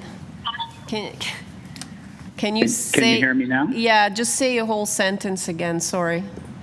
Okay, I'll just start quickly and hopefully you can hear me. Yeah, you know what? This is way better. So I'm going to restart the clock now, okay? Happy to hear it. Thank you very much. First item, we are proposing to construct an enclosure of the existing front porch, whereby we are suggesting to maintain the existing front extent of the porch, to maintain the existing canopy with a small extension to the south, similar doorway and window sizes. I'm confident that this is a low impact, fairly common architectural strategy used to gain additional gentle density. The second item is a proposed third story rear addition, which extends out beyond the existing third floor to the east. This proposal has been met with some opposition from an adjacent neighboring dwelling. However, I am of the belief that this proposal respects the context within which it is located and falls in line with recent projects in the subject area. We have proposed to step back the eastern facade in order to soften the overall impact of the rear elevation. We have set the proposed rear window in by 3 feet from the north and the south corners of the room in order to reduce overlook into adjacent rear yards. We have also removed the third floor patio entirely in order to further reduce the overlook. Please note that we have respected the as-of-right height requirements. We have respected the as-of-right building depth and the relevant setback requirements. I would like to quickly touch on the individual variances. I will address them in the order outlined in the zoning notice. Regarding variance number 1, this is a variance that by circumstance is necessary, as we must respect the OBC requirement for a small landing on the exterior side of the main entry. By enclosing the existing front porch, we are required to provide a modest landing, which caused a subtle shift in the staircase towards the west. This shift does not impact the front landscape component, as there is currently a unilock paver product installed in that area. Variance number 2, very quickly, I'd like to confirm that the existing front yard landscape component beyond the west face of the porch is considered existing and will remain. The current condition does not meet the 75% bylaw requirement, unfortunately. Regarding variance number 3, we are proposing a 1.17 times density, which we believe is in line with recent approvals along the street. There are specifically 4 other adjacent residences which have been approved recently with similar FSI. I'd like to mention that although the FSI still falls in line with recent approvals, it is important to note that the overall floor area for the subject property is only proposed at 195 square meters, whereas the above-mentioned properties land between 215 to 258 square meters. We are located on a slightly smaller lot. Regarding variance number 4, This again relates to enclosing the existing front porch. We are not suggesting that we extend beyond the western extent of the existing porch. In addition, these files have been reviewed by the planning staff, and we are in agreement with the proposed condition. The TRCA has confirmed that there are no objections, and as mentioned, 6 letters of support have been submitted. And just very quickly in conclusion, I would like to acknowledge that we have received a letter of opposition from the owners of 131 Heward Avenue and have engaged in discussion with the owners and the retained council. It is my understanding that an agreement had been reached back in 2006 between the previous owner of the subject property and the current owners of 131 Heward. We understand by way of the objection letters that the 2 parties settled an appeal of the previously approved 2006 Committee of Adjustment decision, which approved a 0-meter setback. This was settled at the OMB. We understand that this agreement was primarily pertaining to the existing now existing 2-story south wall setback. While we are sympathetic to a previously agreed to condition pertaining to the subject property, it is our stance that we would respectfully request that the committee review the variances which are in front of us today, considered through the lens of our current climate and city planning strategies, which have evolved since then, and require a more critical look at low-impact, gentle density opportunities, which in our opinion, this proposal represents. Thank you. Thank you, Mr. Moot. Mr. Pothen, are you there? Hello? Mr. Pothen?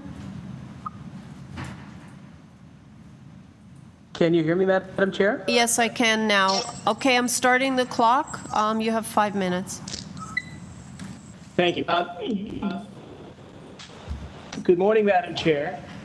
My name is Phil Pothen, and I am counsel for Ian Buchanan and Kirk Parker, the owners and residents at 131 Heward Avenue, which directly abuts the proposed development.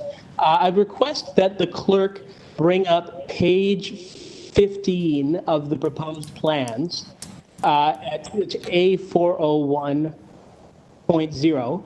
And I would also ask that Madam Chair and the panel members open my client's letter of objection submitted June 30th, but dated July 2nd in your system. I'd ask that the panel members refer closely to the letter of objection, and I'm just going to touch on some key points that need to be pulled out. The proponents are seeking a set of variances which cumulatively permit 2 big things. First, they permit the front wall to be moved substantially closer to the street than what is permitted in the bylaws and what is the prevailing pattern on the street, and they eliminate the front porch that is also part of the prevailing character of the street being present on almost every building. Secondly, they would permit the proponents to add extra height and bulk on top of a previous extension that is already much closer to the side lot line than the bylaw permits. So the proponents are describing their front extension as the enclosure of a front porch, but it does not have the characteristics of a front porch. And I suggest that this is a verbal sleight of hand meant to diminish the impact. What we have is an opaque wall which has the characteristics of the wall that used to be behind the front porch pushed forward. There's not the transparency that is associated with the front porch, and therefore it doesn't make sense to describe it that way.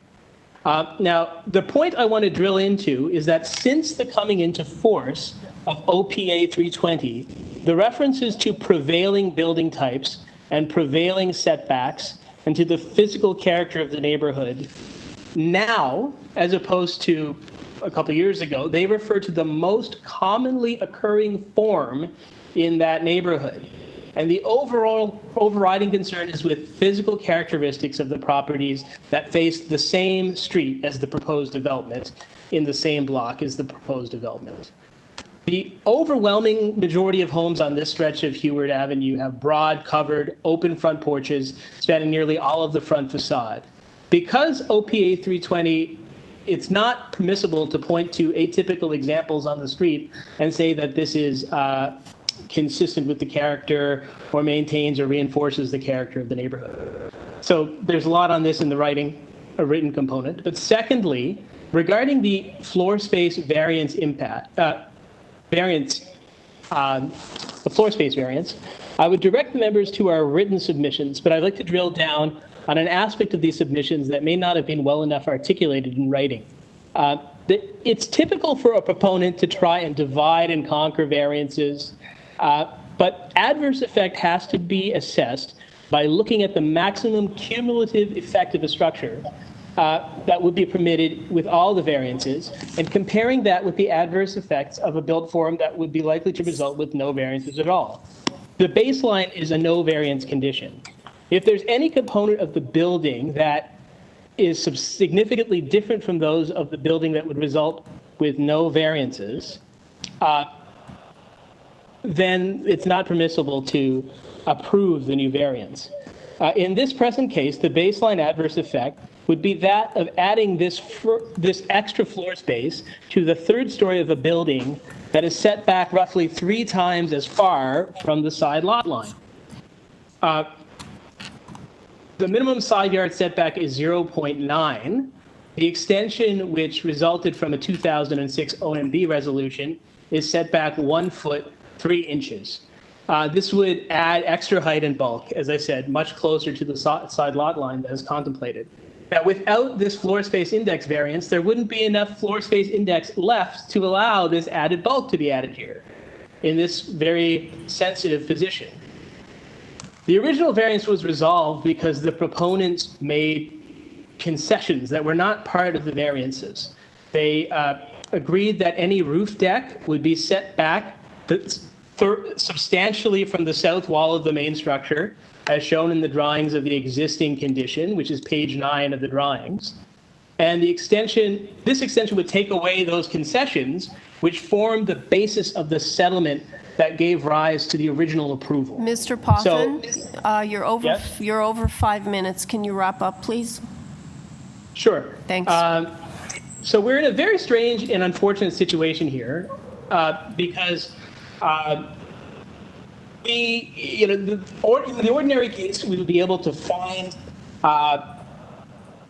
mitigation measures and agree to modify drawings that would potentially mitigate these adverse effects, such as a voluntary setback of the third story extension that reflects, that reduces the adverse effect of it, and measures such as improved transparency for the front window that would actually make it into an enclosed front porch and not a simple extension of the front main wall. However, because of the timing of this, we received notice on the 28th, and we were required to make both sides were required to make submissions by the 30th, or at least those are the dates on the documents. I'll have to look at my notes.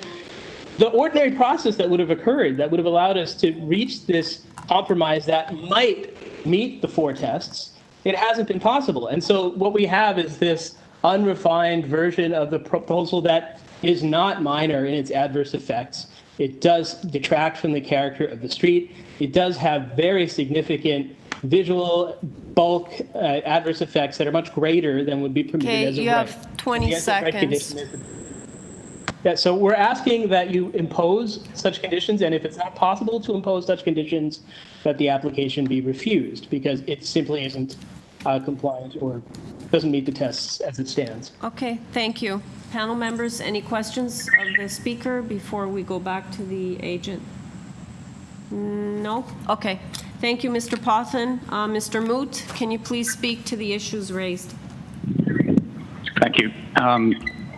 Very briefly, if I may, regarding the front porch enclosure or the shift of the front main wall, I would like to point out specifically number 111 Heward, number 115 Heward, number 118, 132, 139, 161, 163, 175, 177, 178, 180, 182, and 188, which all we have identified as having a similar and consistent, what I will refer to as a front porch enclosure. So we did work diligently in terms of, considering our context and trying to align ourselves within that. during a potential building permit submission, we would be in agreement that an extension or expansion of the percentage of glazing on the front main wall. We are open to that and to carrying on that discussion. Adding additional daylighting into the space, I think, is a benefit. We are in agreement with that. Pertaining to the south wall setback or the distribution of the additional proposed FSI, we have engaged in conversation with the neighbor and their council. We have been discussing primarily some non-planning related items, responsible construction practices in terms of potentially accessing an adjacent lot, a choice of cladding material and color on the south elevation, which the neighbors look onto, opportunities for plantings, planter beds, planter boxes along a shared strip of land. I would like to point out that as part of the agreement back in 2006, the then owners of 133 Heward agreed to give access to an 18-inch strip of land, so belonging to the subject property, which has been utilized by the neighboring property as a sort of landscape buffer. So I do believe that's important to note, and we will continue to carry on these non-planning related items. Thank you. Thank you. Panel members, do you have any questions of Mr. Moot? No? Okay, we'll take it into committee discussion.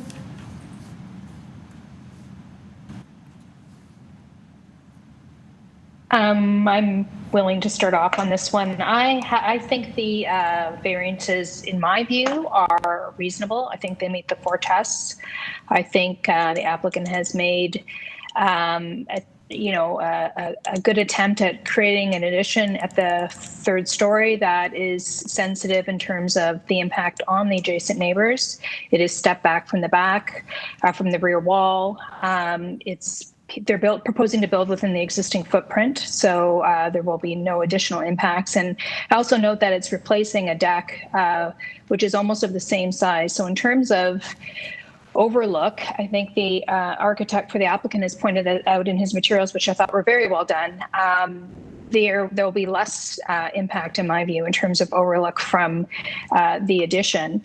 In terms of the variance request for the front yard, the enclosing the front porch, in my view, and the applicant's architect has pointed this out, it is in keeping with what is going on the street. Now, do all the houses on the street have enclosed front porches? No. But he has pointed out a significant number of houses on this street with enclosed front porches. And planning has suggested condition in terms of the front yard setback variance that it be limited to the 1st floor. And I see no issue with that proposed variance. And with that condition. So I'm supportive of this application. I think it is reasonable, and I think it's sensitive to the neighbors and in keeping with what is going on in the neighborhood.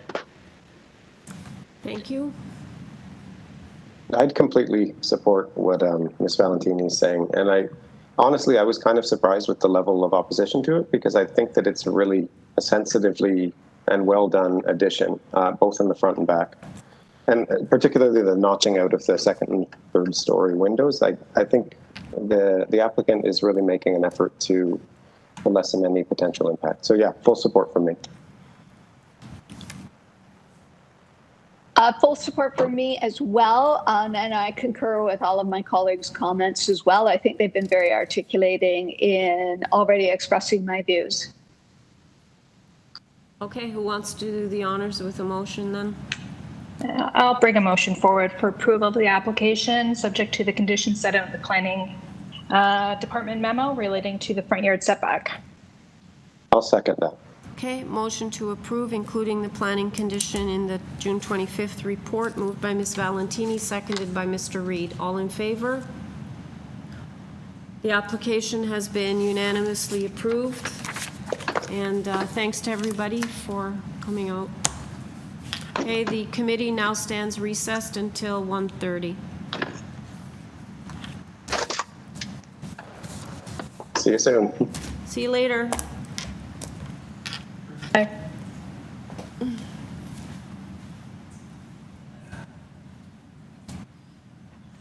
Are you guys staying here, or do I need? I have to go get food. I haven't eaten anything. I'm like dying. My stomach's growling now. Yeah. Who's breathing? Really?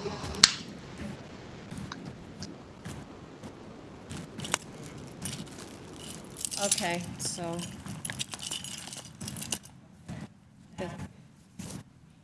the tents are still there. Who's angry? Why? What, about this morning? Oh.